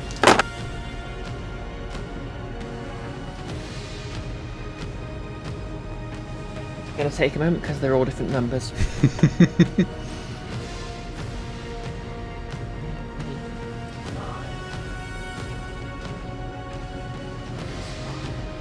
Okay, that's 18 damage. 18 damage against the Stronghide. Nice. This is the first damage it's taken. Yep. And I'm going to burn my last wells from the grave. To just sort of... I'm literally just pretending not to see the Warbiter. Yeah. Warbiter. I can remember words. Oh, I can't. You know, being all casual, cool, and just like... yep, that's 8 damage to the Warbiter. Way, very nice. So spirits fly from one to the other and rip through it. Okay, nice. Over to the Warbiter, who's right up there with you and is now bloodied, is going to bring out its biting blade, which has not actually had a huge amount of a chance to use, to be honest. So yeah, it's going to attack you. Forgot I wrote that on the sheet. All right, here we go. Oh no, I'm going to regret not moving out of the way. The first one is an 18 to hit. Yep, that hits. Second one, 19 to hit. That also hits. Third one, 20 to hit. I just escalated one number each time. Okay, 3 hits. All right, nice. So 1, 2. So it's 18 points of slashing damage. Yeah, I'm in trouble here. And you are now bleeding. Yeah. I'm in trouble. I imagine you're in almost in death save territory. Yeah, I've got 3 hit points left. Welcome to death save country. Oh wait, no wait. No wait, yep, 3 hit points. Watch out, because I don't have any wait, yeah. vortex warps left. Sorry, you have 3 hit points after all that. Okay. Yeah. Okay. And I've lost my pencil. So the rules of Right, bleeding, okay, on the again. start of your turn, you will take 1d8 slashing damage. For the start of each of your turns, Oh, no. 1 minute. But you do get to take a Constitution saving throw at the end of each of your turns to end the effect. For people who have better memories than me for this combat, have I used my challenge ability this combat? I don't believe you have. What does, Okay, what does just- your channel divinity do? What's it called? Turn aside. Don't think you've turned the tides. I don't think the Cool. tides have been turned. Let's hope I can turn tide. No, I was, as I say, I was watching the Yep. VOD previously to get the initiative tracker back on. I don't think you've used it. So, All right. yeah. Okay. High ground. High grounded. Not going to be high grounded for very long. Going to be a low not. grounded very soon. No, I think think the adrenaline has actually probably got her quite high. She's Anyway, still laughing quite manically, by the way. Uses its bonus action, call to violence, and it points at the strong hide who's going to bite at Hannah. yeah, and miss. That's a free. Okay. Yeah, he was doing it while you're reading because he knew it wasn't going to hit. Yeah, I just look up for my moves and go. Yeah. Hold your turn. Soldier 3 is dead. Soldier 6! Soldier 6 is on the ground. I think it's going to come up to Hannah. And yeah, just give it the old strikey. With the... Ooh, that might hit, actually. I think that is an 18. That's going to hit because I didn't move last turn. So yeah. Okay, that is That 4 just hit. points of piercing damage. And now, you will finally taste fear, for here comes Gnoll Packwhelp 1. It's the minion, isn't it? Yes. With advantage, though, Alright, okay. because flanking you.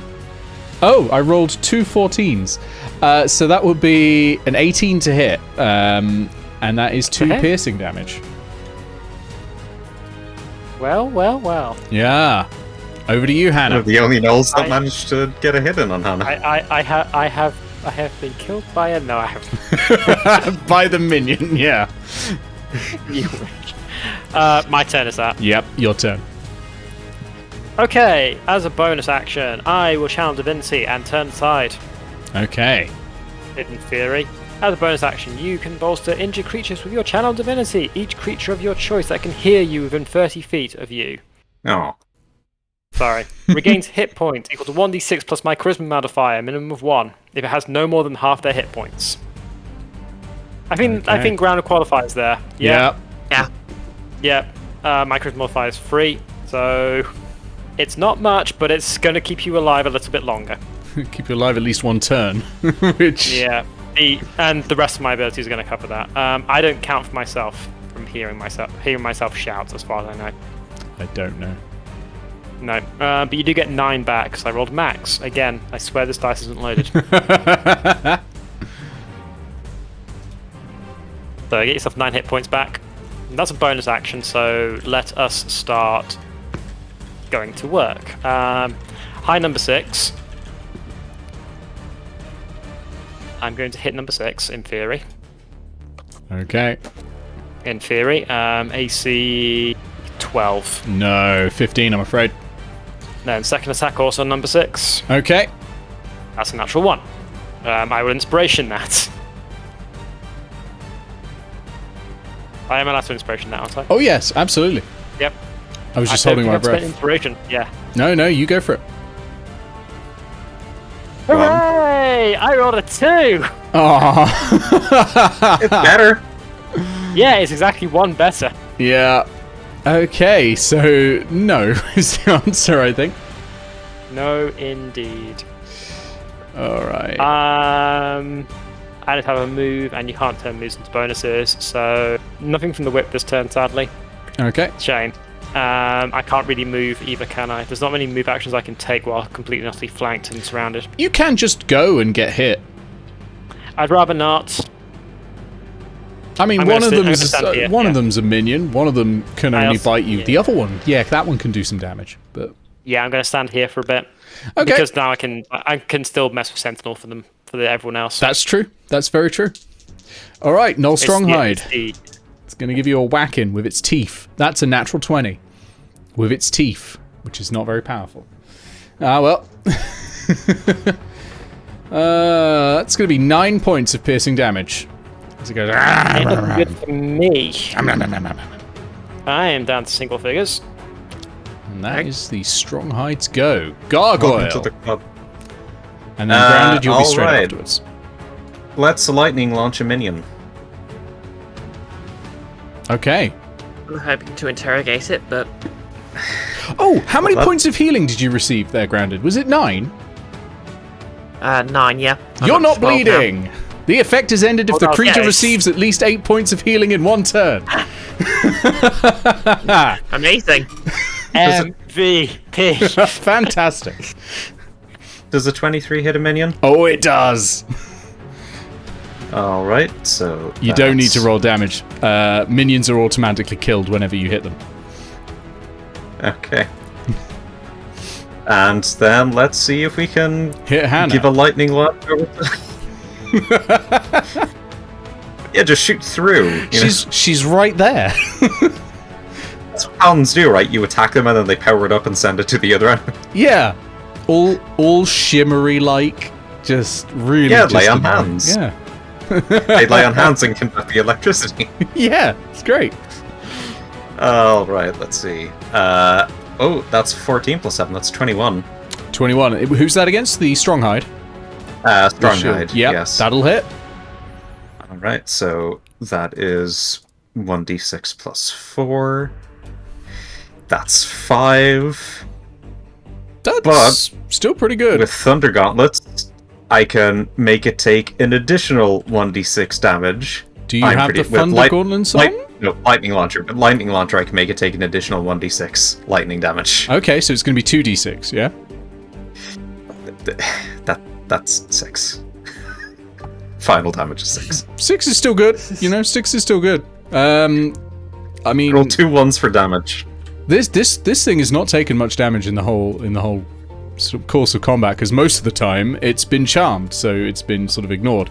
So whittling it away is a good idea. Does the lightning launcher do anything else? I don't know. That's why I'm asking. Okay, cool. Some of them do like extra effects. I can't ever remember. Grounded. Over to you. Oh, Gargoyle, are you moving or anything? No. Okay, cool. Grounded. I dealt more damage by being smart than I did for actually hitting. That's the Okay, artificer's so- way. It's true. I think at this point, Grand is probably, well, she's probably still laughing manically. Mm-hmm. And Grounded, I think at this hideous point laughter.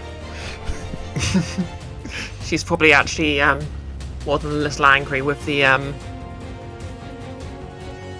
what's the name? Ow! What's the name again? Warbiter? Yeah, with the Warbiter. So she's going to literally just try and reach out and grab it by the throat. Okay. I'm just picturing them like scooting through the ceiling like they're playing Hang Tough from Gladiators. Just hitting each other with their legs. Just constantly. Well, you know the drill. It's going to be your athletics versus this one's athletics. Good luck. I'm actually curious, what's their athletics like? The Warbiter, you're about to find out. Yeah. Okay. They pull out staffs with big padded bits on either end. It does look pretty, like, he does look pretty ripped, let me put it that way. Ripped as in Okay. he's taken a lot of damage, or ripped as in... Yes. Both. That's a dirty 20. Okay, yeah, that beats a 9. The sad thing is, he has a +6 to athletics. But Oh, Grant has got a +8. yeah, He's while you were working out, the Gnoll Warbiter studied the blade. Okay. Yeah. So, yep. Grappled. Grandin just grabs him by the throat or the scruff of the neck or what have you. Pulls him in closer, makes eye contact, smiles, and just whispers in Gnollish, "I hate you." Oh wow.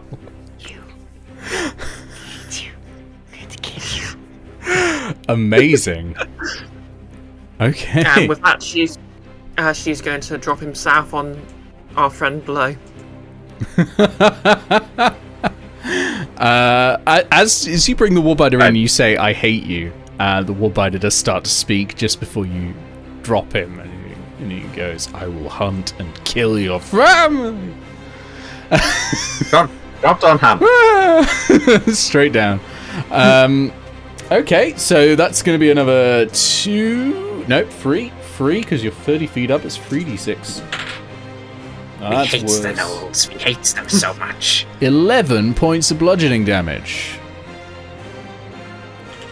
It's getting there, though. It really is getting there. All right. Anything else grounded?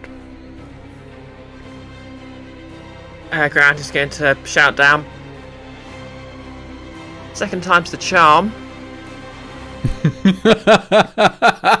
I like that. I like that. Okay, Gnoll Warbiters go. Warbiter is done with you, Grounded. 5, 10, 15, 20, 25, 30. Oh, it would have been prone. Hang on. Well, it stands up. 5, 10, 15, 20, 25, 30, which means it had to dash to do that, so it can't attack. It had to stand from prone as well. Yeah, which would have used half its movement, which is why I had to dash. Yeah. Soldier 6. Soldier 6 is just able to give you a whacking, though. Here Just we a go. straightforward, with advantage whacking. Ooh, maybe? 17? Miss. Oh, never mind then. Soldier 6 can't do shit. Packwhelp is dead. Rip. Hannah, it's your go. Okay, right. Hello, Warbiter. Hello. I forgot it sorry, speaks I know Gnoll. Sorry, it speaks Yeah. Common. So it can say hello back. Its breath Yeah, stinks. I understand that Grant has dibs on you, but I'm going to have to kill you now. I'm sorry. I will paint the Actually, no, floors not. of this room with your entrails. One moment. So 14 against armor class. No. Second attack. Substantially more against armor class. How much substantially more? 21. Oh yeah, that definitely hits. Final spell slot then. Oh, the smite. Will it hit? Not Just great. might. Yeah. It's not great though. It's only a 17 total. 17 total. Okay, I'm afraid the Warbiter is still up. Huh. I must be really, really tired. Oh god, I am bleeding. Oh. Oh, that's not good. You are, yes, but your bleeding is not done. Whip. Yeah, absolutely. 20 versus AC. That hits. +5, isn't it? Yeah. Yeah, 10. 10's good. Still up. Still up, I imagine. Still up. Sorry, now you may continue your conversation. It's like, "Ugh, I will end you. Poke. Poke. It is the strong hide's go. The strong hide is going there. I don't think you're going to be the one to end me. Actually, it's gonna stay there for hitting you first, so it has advantage. That's gonna be an 18. That hit. If it has pluses, I'm dropped. It's not much. 6 points of piercing damage. I'm about to say, if it has +1, I'm dropped. Oh, well, yep, 6 Yeah. points of piercing. So I'm on death saves now. Okay. Unconscious. Okay, so in that case, where is it going to move? 5, 10, into the darkness and disappears.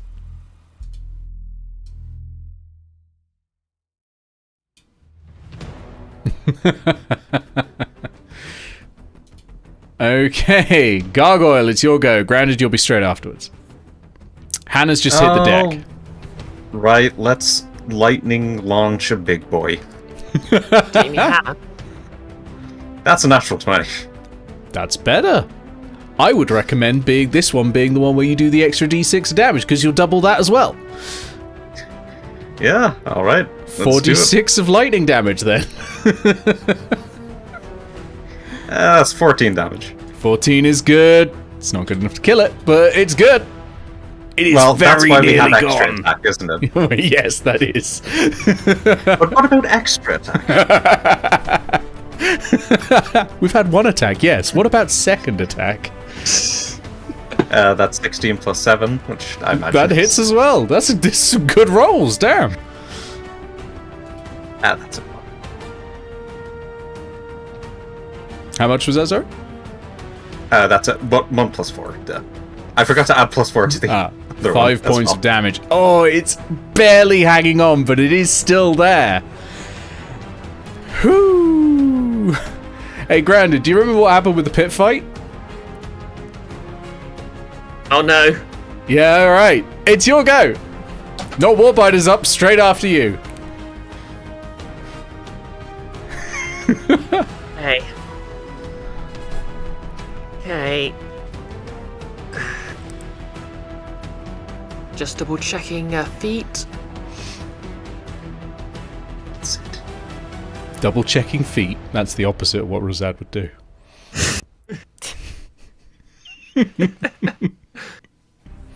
But if you subscribe to his cursing us on OnlyFans, Disregard No! feet, acquire thunder damage. Okay, that's an action.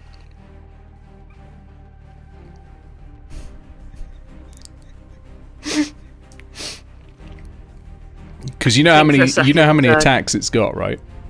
Because it used them on Yeah. you. You know how many death Yeah. saving throws Hannah's got.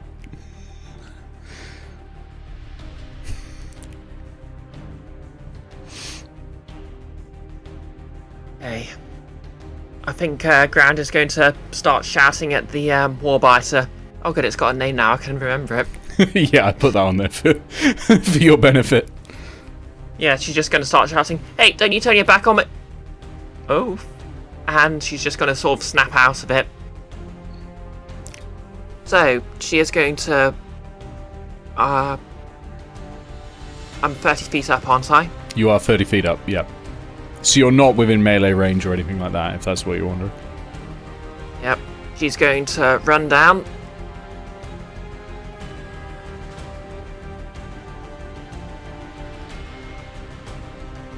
She's going to grab Hannah. I don't need to roll for that, do I?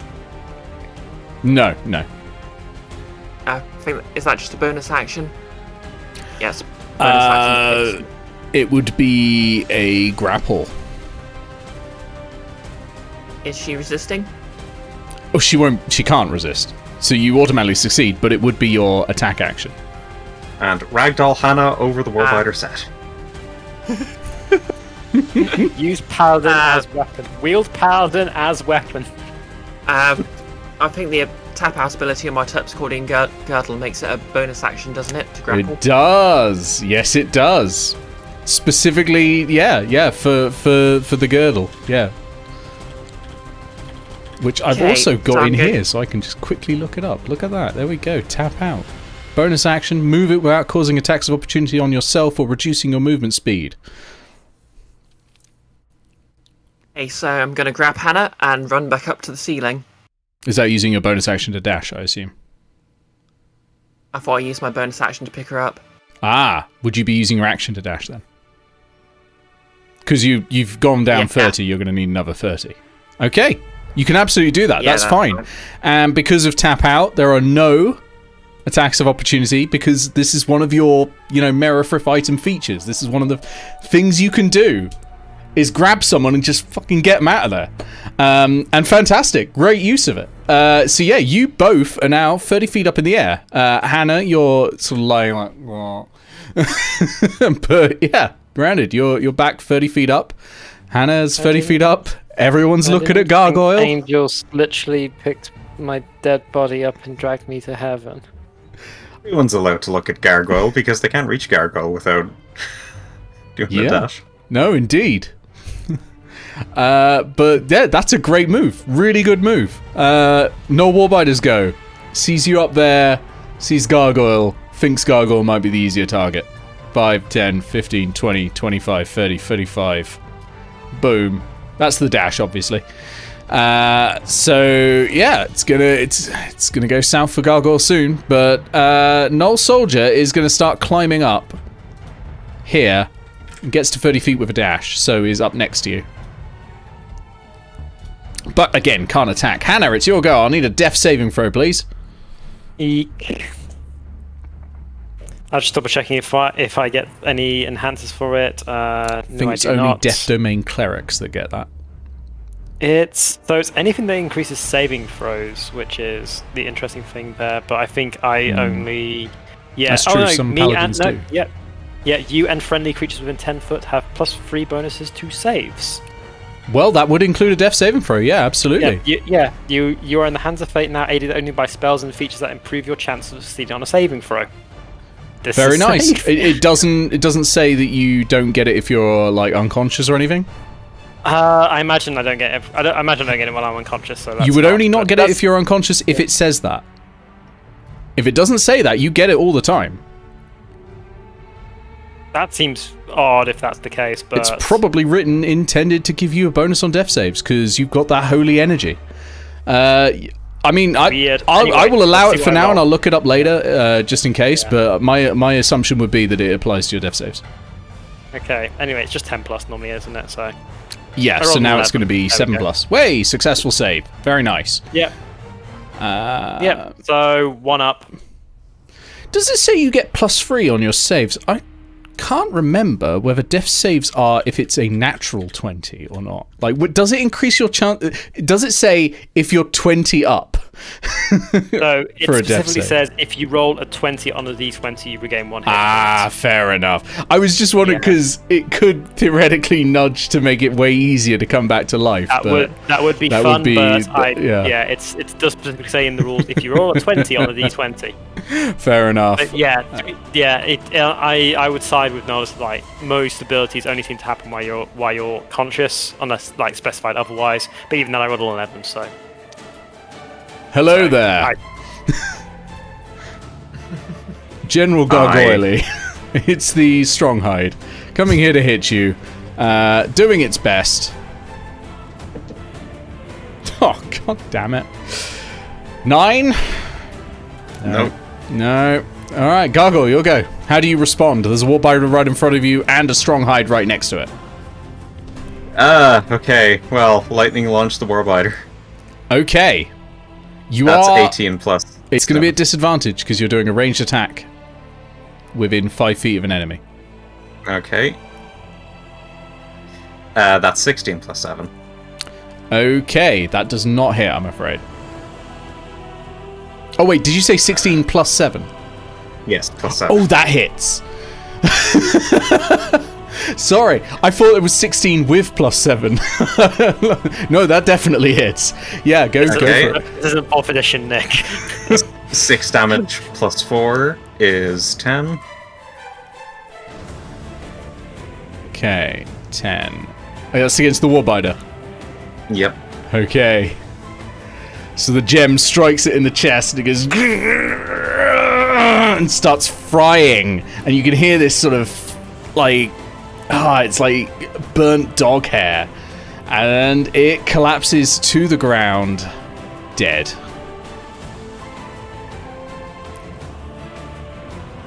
Stronghide is very upset about this whole thing, just starts having a little cry. But it can't escape. It's gonna have to fight to the death. Is it so distracted it wouldn't be able to use a reaction to... No. It's gonna fight to the death. It's angry. Grounded, your go. I have 2 attacks, thank you very much. Oh, you do? I'm so sorry. I'm so used to I single know my attack rights. characters in this party.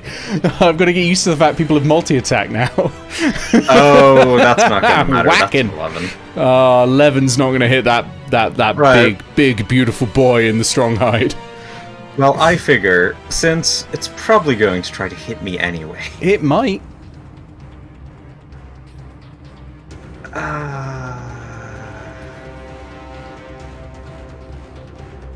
Yeah, Gargoyle's gonna try to fly up. Alright. Stronghide. Gonna try and attack you for an attack of opportunity. Oh, Bree's gone. Well, I'll roll this quickly, Paula. Ooh, 13. What is the armor class when I'm not wearing armor? It's... Probably just your dex modifier plus 10. Yeah, that's 12. Did you doff your armor as part of this? Is that a free No, bonus I action? doffed my armor back behind the walls. Your armor includes the lightning launcher. Does... You may not be able to fly off right now without doffing your armor, which I think is an action still. It might be a bonus action. I can't quite remember. I know it's an action to put it on. It might be less for taking it off. No, it is an action to put it for on taking or it off. take as it well, off. Yeah. So currently you can't fly.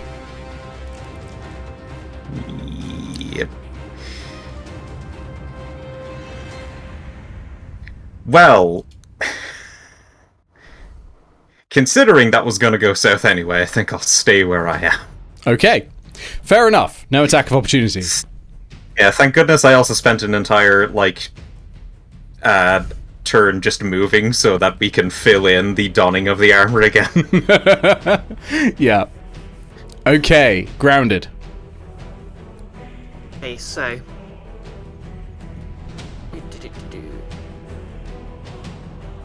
I'm basically just going to glance at the gnoll that's just tried climbing the wall in a very dismissive way and cheese it.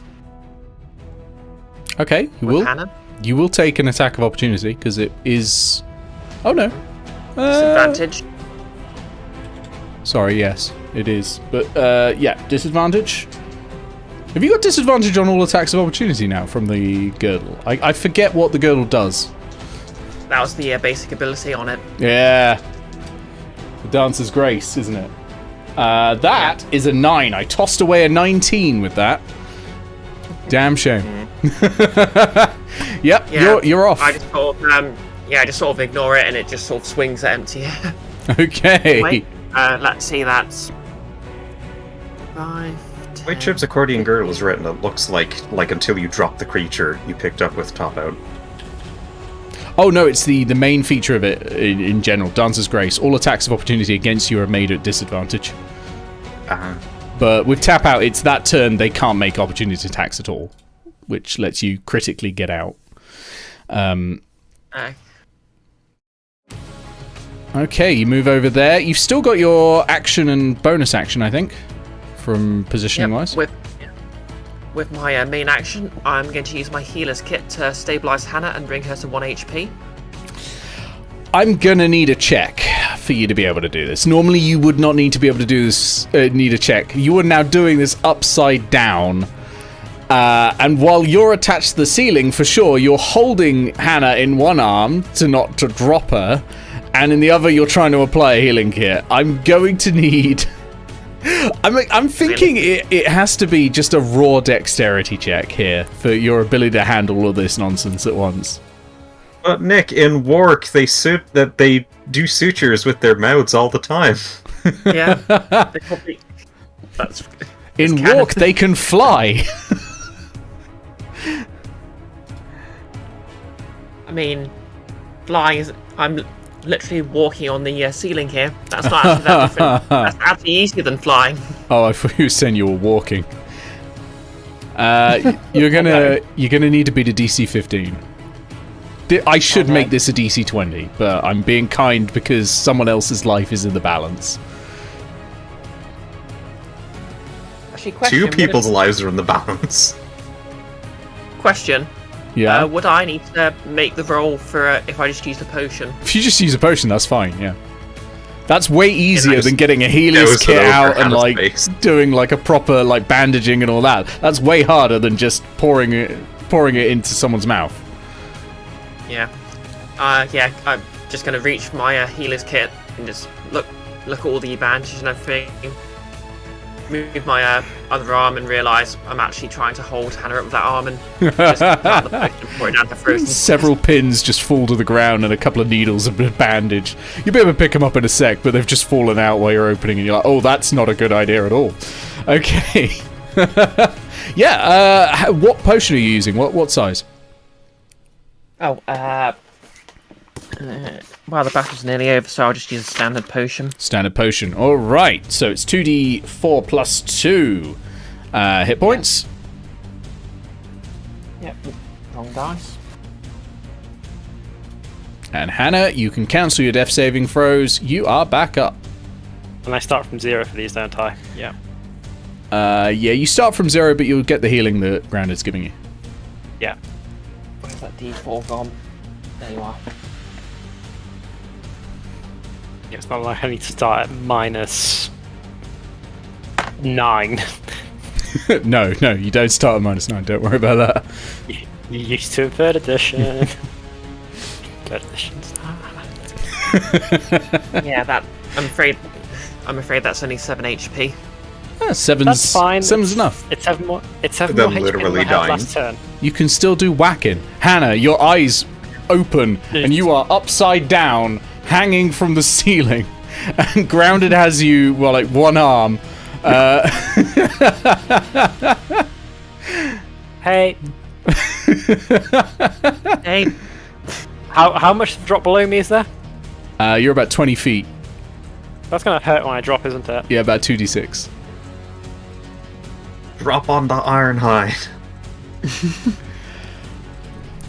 okay. This is inconvenient. Right. But thanks, I appreciate it. How heavy is scale mail? Quite heavy. Yeah. So you're holding a person wearing 45 pounds of armor. It's good that you've got such a fucking high strength score, I gotta say. Okay. I have recorded my weight as on my sheet though. So, Yeah, you know, thinking about it, I'm probably just going to do the sensible thing here. I'm going to use my dash action to just run down here and safely plop Hannah on the ground. Okay, Hannah, you're upright. You're on the ground. All is good. Nice. thanks. Okay, that's your action, your bonus action, and everything else. Good. Okay, over to Gnoll, Soldier 6, who's feeling very lonely on this wall, and now has to climb all the way down, using a He's dash, got a whip to play with. ending next to the whip. God damn it. Grounded, are you still 10 feet up? Did you just, like, lower Hannah, or are you on ground level now? Yeah, I'm going to say I'm terra firma right now. Wow. Bold moves. All right, Hannah, over to you. You are muted. I am. I see Goggles in trouble, so I need to go help. Yep. Kabunk. Kabunk. Hi, Goggle. How's it going? Standing on top of a warfighter corpse. Yeah, you're Going like good. woof. Just ruffling your feathers a little. You're standing on top of an old corpse. You're gonna need to wash that out. Kenku FM! No! Where did Kenku FM go? It left just in case the warden wanted to give you another message, but warden's probably not going to give you another message at this point. It's already 10:15. It was just in case you got into a separate combat. Fair enough. 20 totals of hits against number one. That for my first hits. attack. Very No nice. smites left, so just basic attack. I'll roll my second attack as well because I don't think there's anything else in range. So Yep, okay. that's not going to hit, though. I know that much. I rolled a 2 on the dice. It's not gonna hit. Yeah. But the well, my dice will have to start sucking at some point. 5 total damage. Okay. It is still not bloodied, I imagine not. but you know, you making good progress. Yeah, and as a bonus action, number 6 is going to get whapped. Getting the whip. But I also rolled a 2 for that one as well, so... never mind. Ah, shame. Unless it suddenly has an armor class number 11 for dashing. No. Shame. Gargoyle, it's over to you, and then Grounded straight after.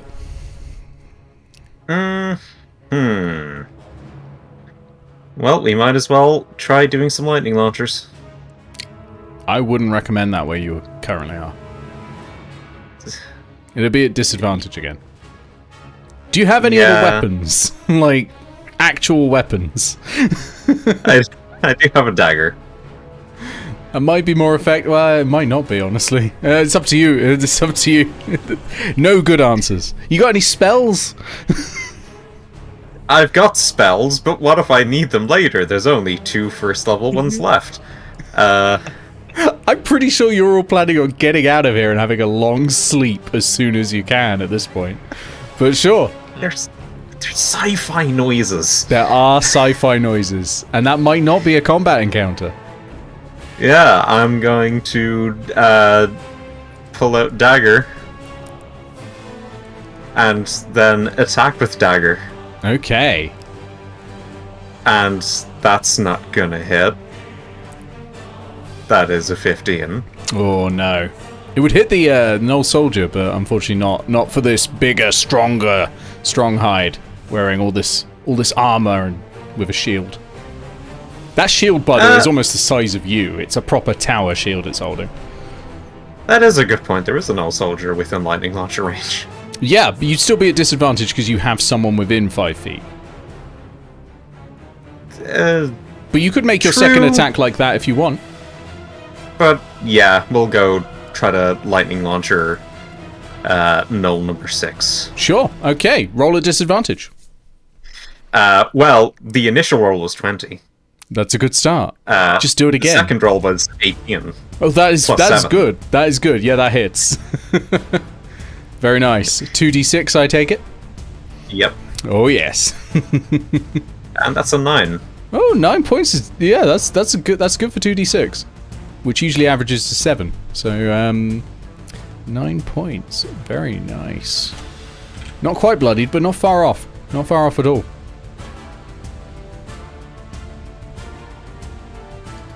Any movement? That would risk provoking an opportunity attack, methinks. No, wait. Did it already use its upper... No, it didn't, because I didn't actually move. Yeah, no, I'm sticking still. Okay. Grounded, over to you. Okay, Grounded's going to look at the Arnhide. Think for a moment. Decide she's really had enough of these gnolls. And she's just going to stride forward and attempt to grapple it. Okay. Alright. I've got to go for the strength of... athletic score of a strong hide is quite high. Let's see what you got. I've had it with these motherfucking gnolls in this motherfucking planet. You have to beat a 26. I think it's a demi-plane, not a real plane. Oh yeah. Is that what you've rolled, or... I rolled 19 plus 7.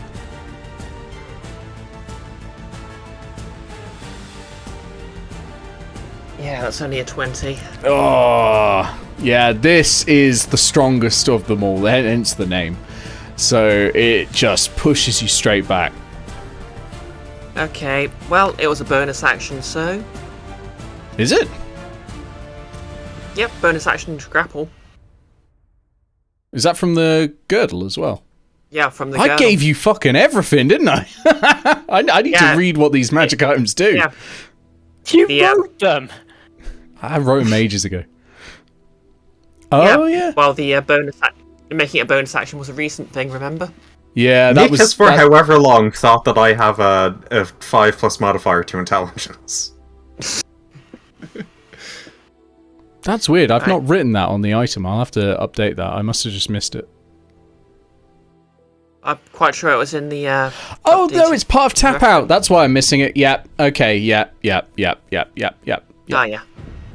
That's fine. Oh, anyway. Now that I'm flanking, I'm just going to hit it with my flame schemata. All right. Flame on. With advantage as well. Yep, at advantage. So let's see if this beats the AC. This is really when you want a natural 20. Yeah, that would be lovely. All of those damage dice. Yeah. Sadly, it's just 24. That will hit, though. That will hit. Alright, let's just get these dice out again then. All 20 of them. Okay, so that's 1 for the actual weapon itself, 2 for the fire, and another 4 for the sneak attack damage. I go grounded, go. Hmm.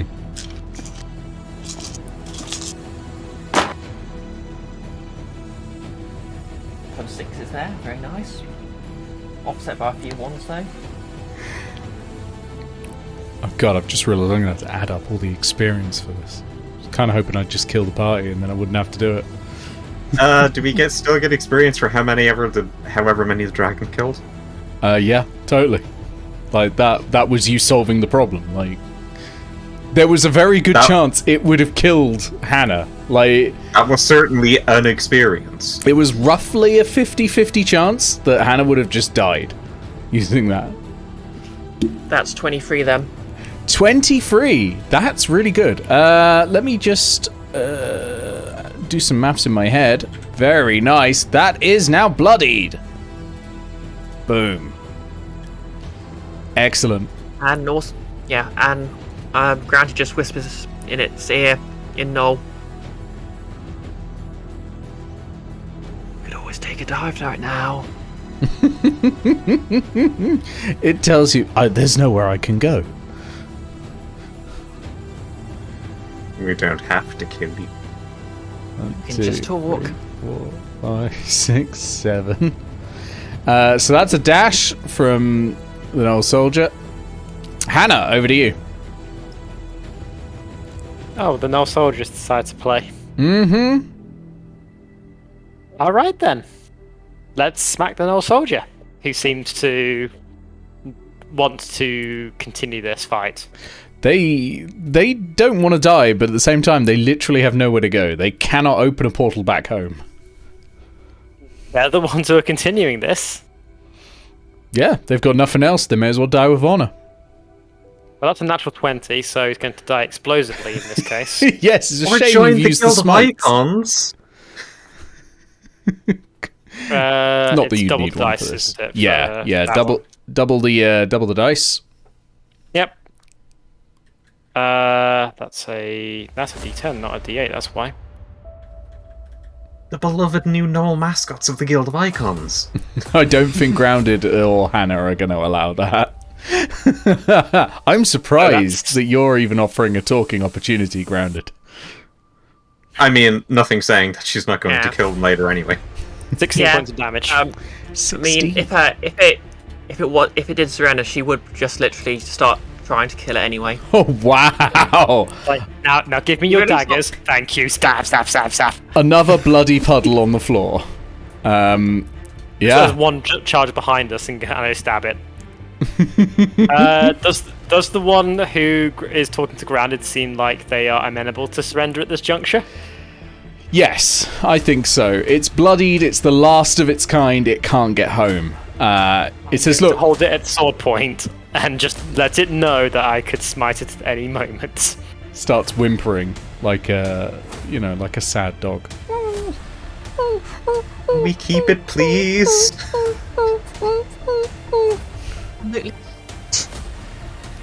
Oh, you broke up there. What What's was that? That was absolutely not. If there wasn't the darkness there, I would say that you look over and you see Higgs just watching you from the railing going beep. But alas. Alas, the darkness is there. So They can't see Grandad's worst side. yeah, they can't She's see still pure in their mind. No. Yeah, so it's offering surrender. It is its go. It is going to put its hands up and it's going to go. And of course, Grounded, you're the only one who speaks gnoll. So you hear I surrender. The rest of you just hear. Okay. Is Grounded that bad? Are you going to tell them what that it's surrendered? Like they might be able to, infer. To be honest, from its movements and its actions and its sound, but Yeah. I mean, you could tell them it was saying, "I'm going to rip your head off." In that And this whimpering will tone not of speak voice. common. It whimpered, "I'm going to murder you." Is that? What? Yeah. What's that? What's that, boy? You're going to kill us all and throw us down the well? It nods. It nods. Because it's just trying to please you now. It does only speak gnoll. yeah. Grounded basically trips it. Basically, she's not being very kind about it, but she just sort of try. I'm gonna say she's just being very sort of brutal about it, but she honestly looks at everyone and says, "Can I start talking again?" Yeah. Basically, she sort of grabs it, brutalizes it, then looks up and says, he says he surrenders. Oh, wow. Spent all that time beating up cops only to become one. Okay. Wow. Alright. Combat ended. You have incapacitated a gnoll stronghide. Are you doing anything with it? Basically, like, what's your plan for the incapacitated stronghide? Was the invasion premeditated, or was it attack of opportunity? It cocks one ear at you. No, it's not unconscious. It's just currently it's grappled and pinned, basically. My Gargoyle's asking grounded, like to ask the gnoll. Yeah. Grounded looks at the gnoll in the eye and says, in gnollish, what he just said. You'd better answer or you're in trouble. You're the worst. He says, I don't know. I'm just the shield bearer. If you wanted that answer, you should have kept the priest alive.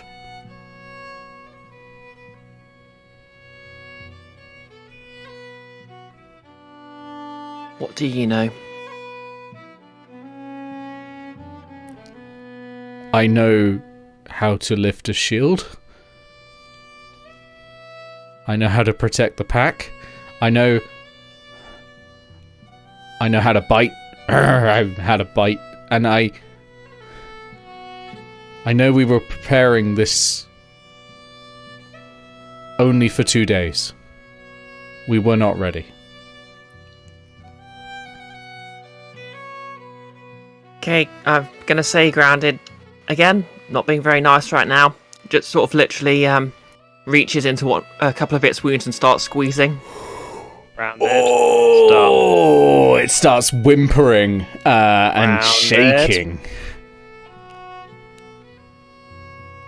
Grounded.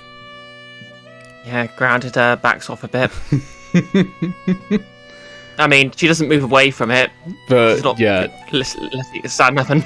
it's still whimpering and shaking, and it kind of looks up at Gargoyle and Hannah with big sort of saucer eyes, begging But not as for big as Gargoyle. mercy. Not as big as Gargoyle's saucer eyes, of course.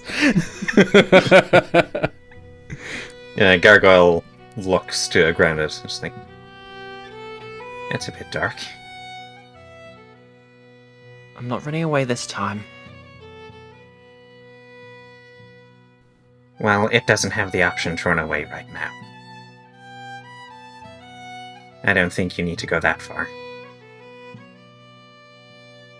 Grounded probably looks a bit ashamed right now.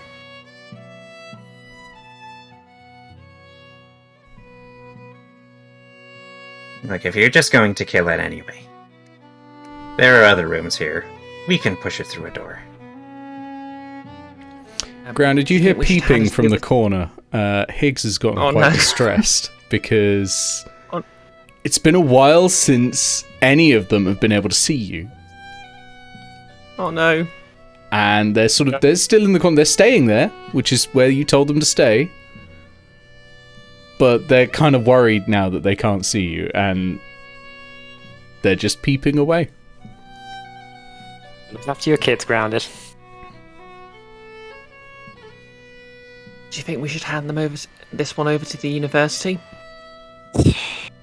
I know they have at least one other gnoll here, and they do get worse when there's more of them around. But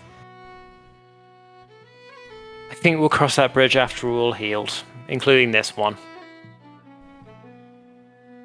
Gargoyle, you see him doff his armor, and underneath Gargoyle's armor he wears a robe, and it's got different patches with different images on it.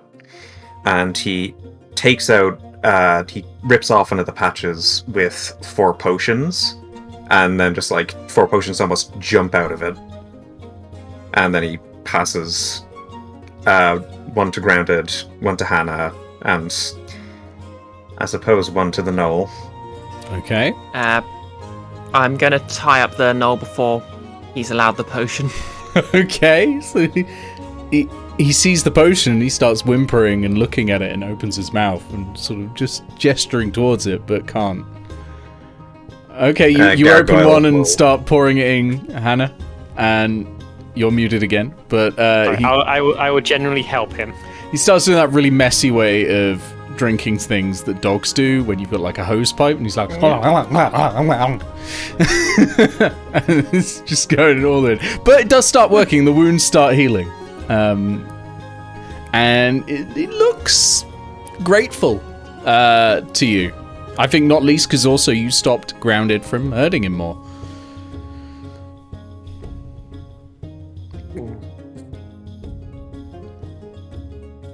I hate this place. I hate Cantlore so much. I already hated it. It's getting worse. And he rips off another patch with 4 potions and does another hand around. How much do we heal from these? 2d4 plus 2. Yeah. They're just standard potions of healing, not the better ones, I'm afraid. Good in a pinch, though. Yeah. And so you're taken? Oh yeah. But yeah, I won't take the second one because I imagine. Honestly, I probably need the second one to be honest. Yeah, I'll take the second one. That's I managed to roll 10 on the first potion, so I'll just keep the Yeah. Yeah.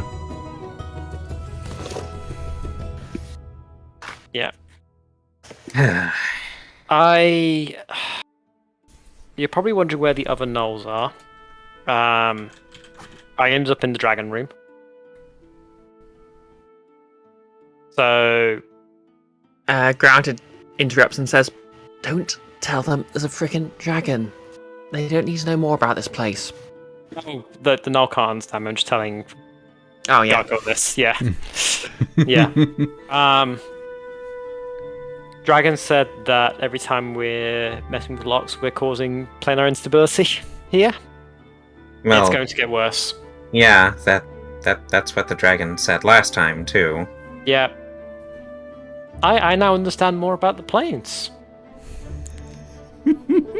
Hannah went to university and learned.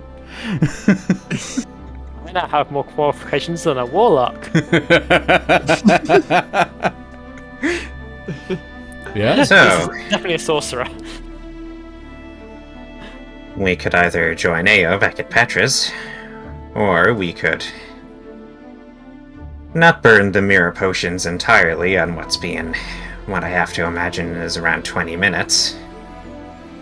Peek around a bit.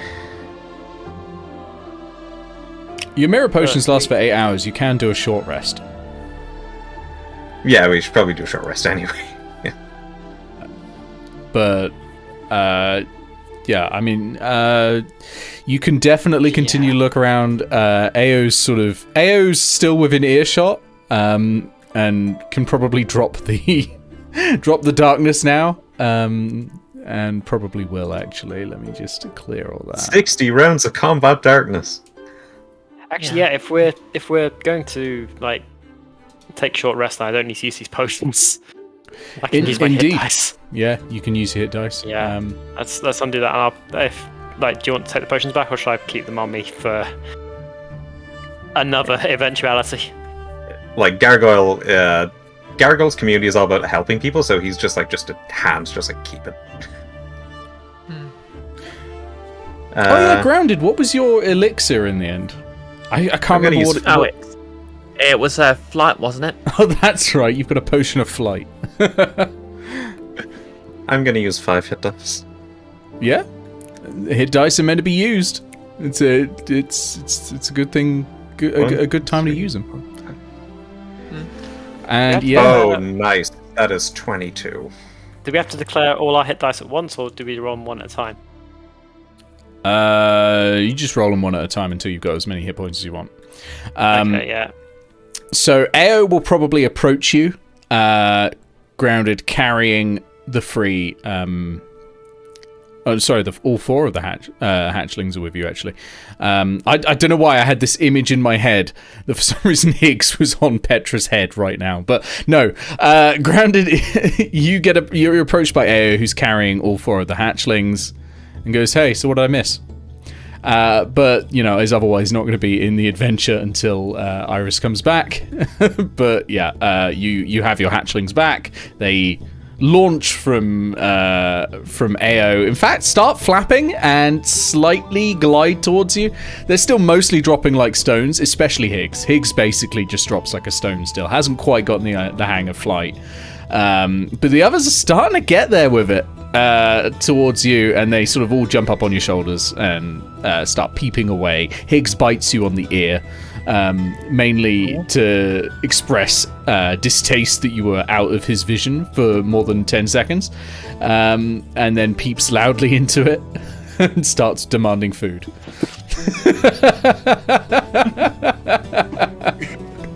And Ground is at 0 hit points. How did you find these things again?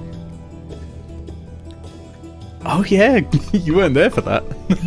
Of the children. They were on. We found them on the trip to Cantlore. You really need to tell me about more of your adventures, Grounded of Work.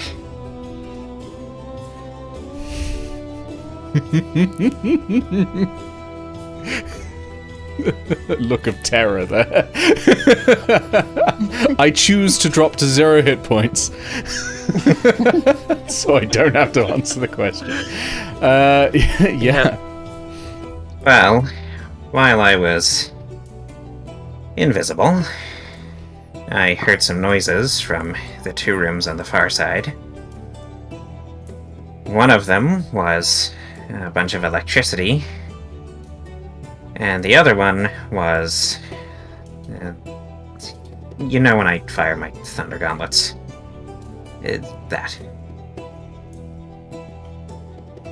Oh, the lightning. Not that kind of thunder. Oh. Yeah, I'm going to say for some reason Grounded's thought process went, it sounds like thunder, so it must be lightning. That is the process that Pokemon went with when they were naming thunder. Yeah. She is still a bit dazed from Higgs peeping in her ear. Yeah. So, we could choose a room and walk through it gnoll first.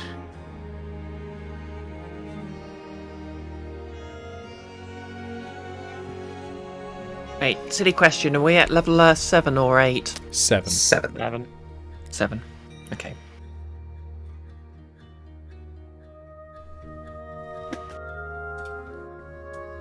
We were at level 8 out of things I could do. Yeah, and we could, if you want, you can pick up the pins and dressings and all that fell out of yeah. the healer's kit while you were up on the ceiling. Don't push them into the gnoll. Oh. Not in front of the children, don't be silly.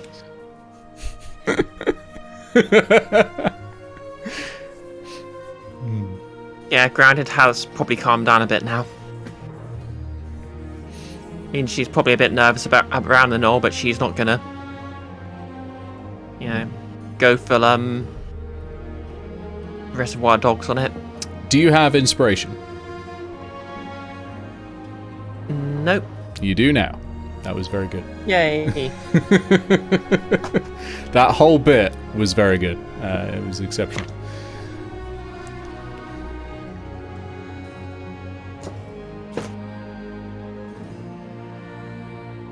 Yeah, so what's the plan? I could scout ahead into the room ahead.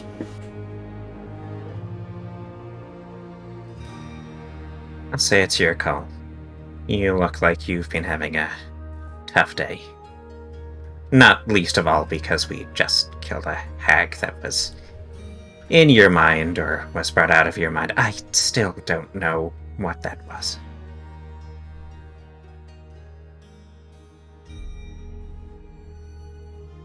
Yeah. Next time I'm just going to walk 20k instead of 10.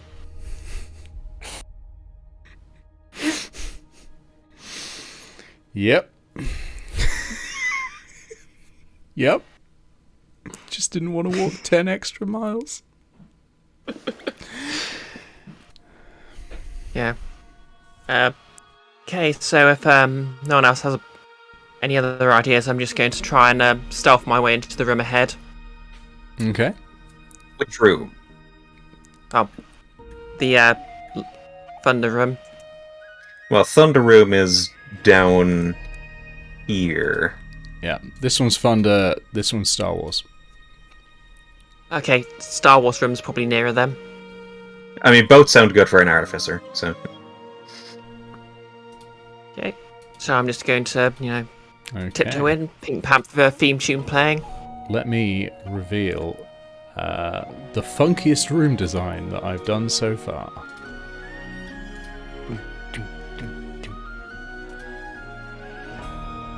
As you enter the diamond form. And a Transgull enters the EDM room. Grounded, I'm going to need a stealth check, please.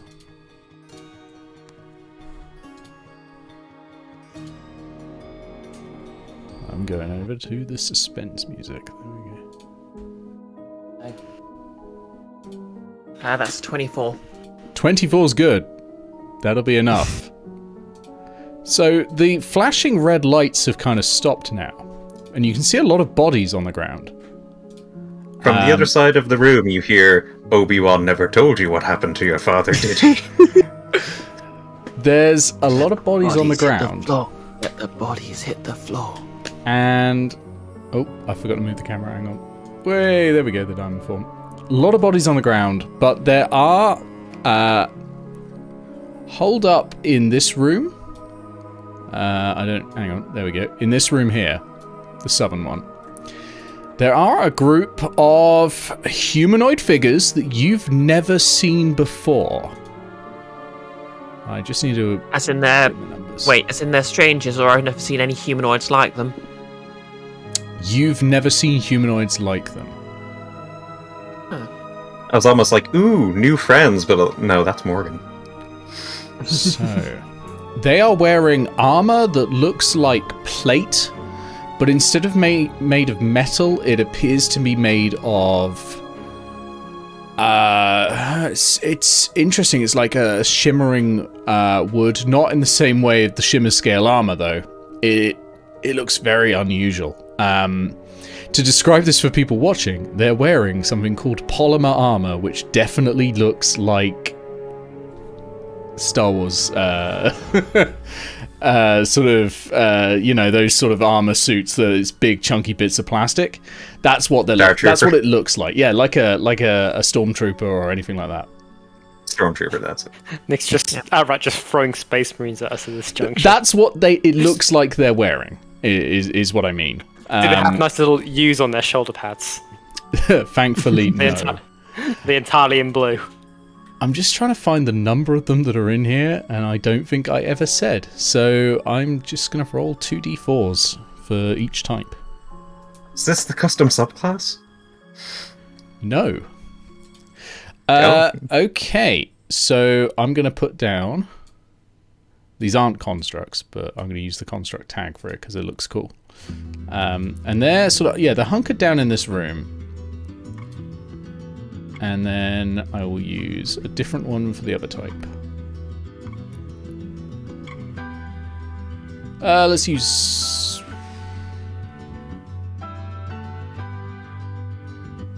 yeah, let's go for archers again. I think that makes sense. So, Archers, one of the brass cannons. Yeah, they're sort of hunkered down in here. They're looking around constantly, like their heads on a swivel constantly, like a trained tactical unit. There's a lot of dead bodies in here of various monsters and that sort of thing. And yeah, so they're humanoid. They're wearing bulky armor that is bright white, and they are holding these strange... they look a little bit like crossbows. Two of them are holding a large one that has this like open trumpet at the end. Looks like a strange amalgamation between a crossbow and a trumpet. And the smaller ones, to be clear, the creatures are all the same size, but the smaller ones they're like a light crossbow, but there's none of that, there's none of the bit where you'd pull back a string or anything like that. There's no string attached to it. But they're holding those and they're glowing faintly red on one end of it.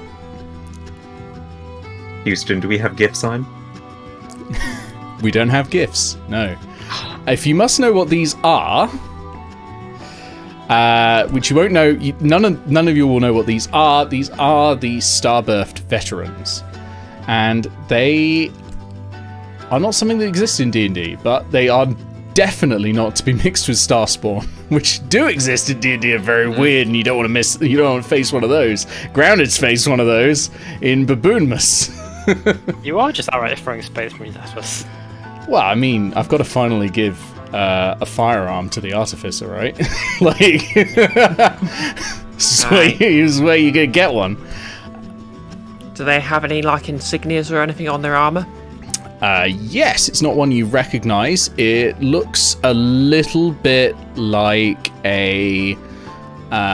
no, I'm not using that symbol. That symbol exists and is a very separate thing. I've just got to think of an insignia off the top of my head that sounds spacey without doing the one I was going to do, which is a triangle with a circle at the top, because that's fucking Stargate, isn't it?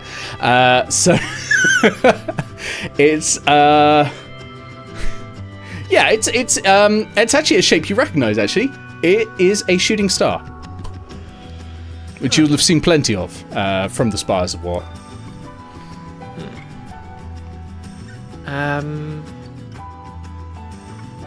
Okay. So if I tried to say hello, would they shoot me?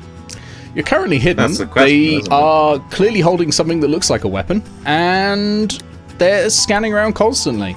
If you said hello, they might. Probably a good idea to look at the variety of corpses and see if any of the, like, how humanoid they get. Yeah. There are a couple of humanoids here. Two of them look like wizards. Well, they're wearing like wizard cloaks, that sort of thing. They probably worked here. There's also a couple of monsters here. You spot an Ankeg, for example, which you probably would have seen brought into the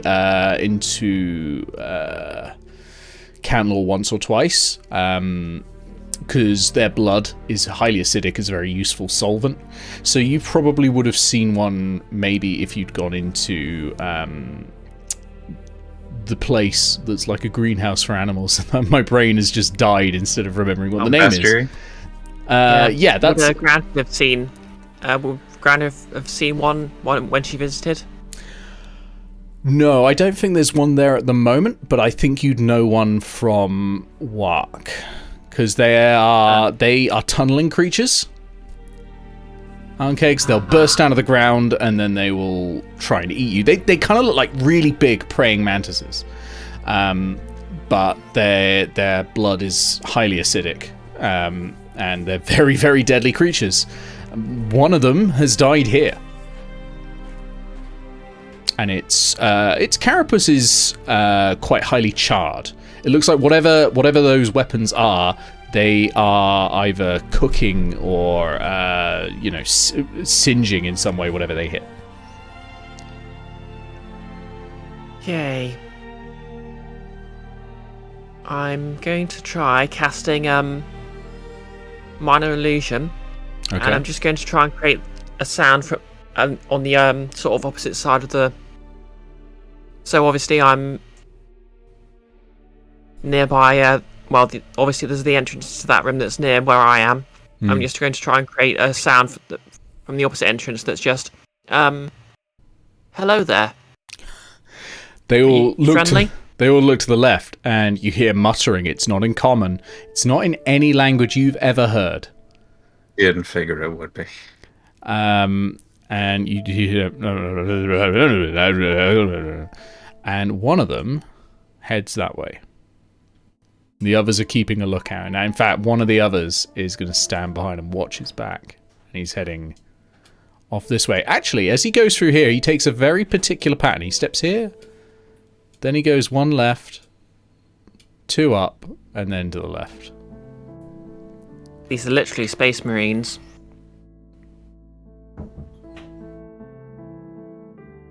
Why would he take a particular pattern? Isn't that like Trap. the sort of SWAT going back and forth? Things. Oh, the floor's trapped. Yes. I thought they were doing like the whole hand signals, move forward. Oh, no. He's taking a very particular place because there's probably traps on the floor. Which means there might be in the room you're in as well. Okay. But he doesn't see I don't anything think there's there. any way to approach these guys that is going to be, like, friendly. Because Can I search for traps? You can absolutely search for traps. Sure, yeah. That'll be survival, please. Either Grounded has to go in walking on the ceiling like some kind of fucking alien, or Gargoyle has to fly in fucking like a bird. Here it's probably wait, I can do investigation. that. Give me investigation, not survival, I think. Oh, well, I'm actually proficient in both either way, so... Fair enough, yeah.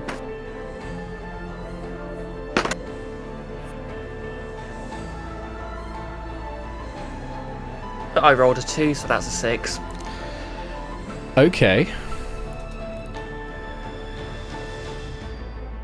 We're going to pause here because this is where we will roll initiative next session. Oh. As while searching for poor traps, face. you have triggered one. Oh, no. And yeah, we'll get back to this next session, and I'm going to send a little chunk of a stat block to Gargoyle because I reckon that's going to really excite the one class that has firearm proficiency. We lived. You lived. We got through the gnoll horde. I am so surprised. I genuinely said to Becca, they are dead. They are not beating this. There's no way. This was a fair fight, but it went so south for them so quickly. There's no way they can come back to it. But you did. With some real bullshit. Well done, Keith. This is revenge for one-shotting my dragon in our 4th edition game. I didn't one-shot it. That was pretty much all Al and Icky. I simply yeah. stopped it from being able to hit anything. Yeah, to be fair, I have Al to blame for getting rid of the domination crown from the dragon by kicking it away from his leg and going, "This is nice, what happens when I wear it? Oh. Oops." Nick, how are you afraid of Morgan when Grounded is over here? Like, Oh yeah, Grounded's becoming extremely creepy. I'm loving it. I'm not afraid of Morgan. Just Inaltrari is terrified.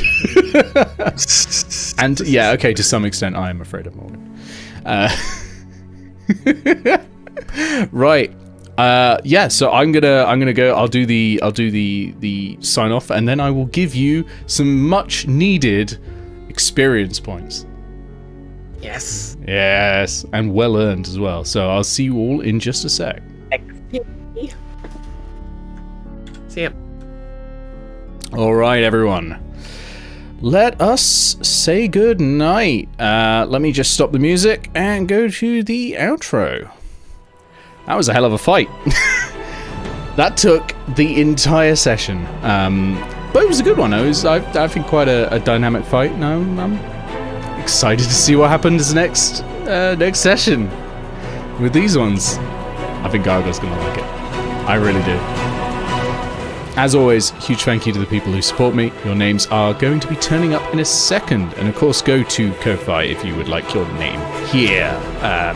Also, if you are interested in a D&D adventure, my latest one, which you will have seen on the Guild of Icons, is now available. But yeah, there's no raid because this is YouTube, and I'll see you all very soon. Good night.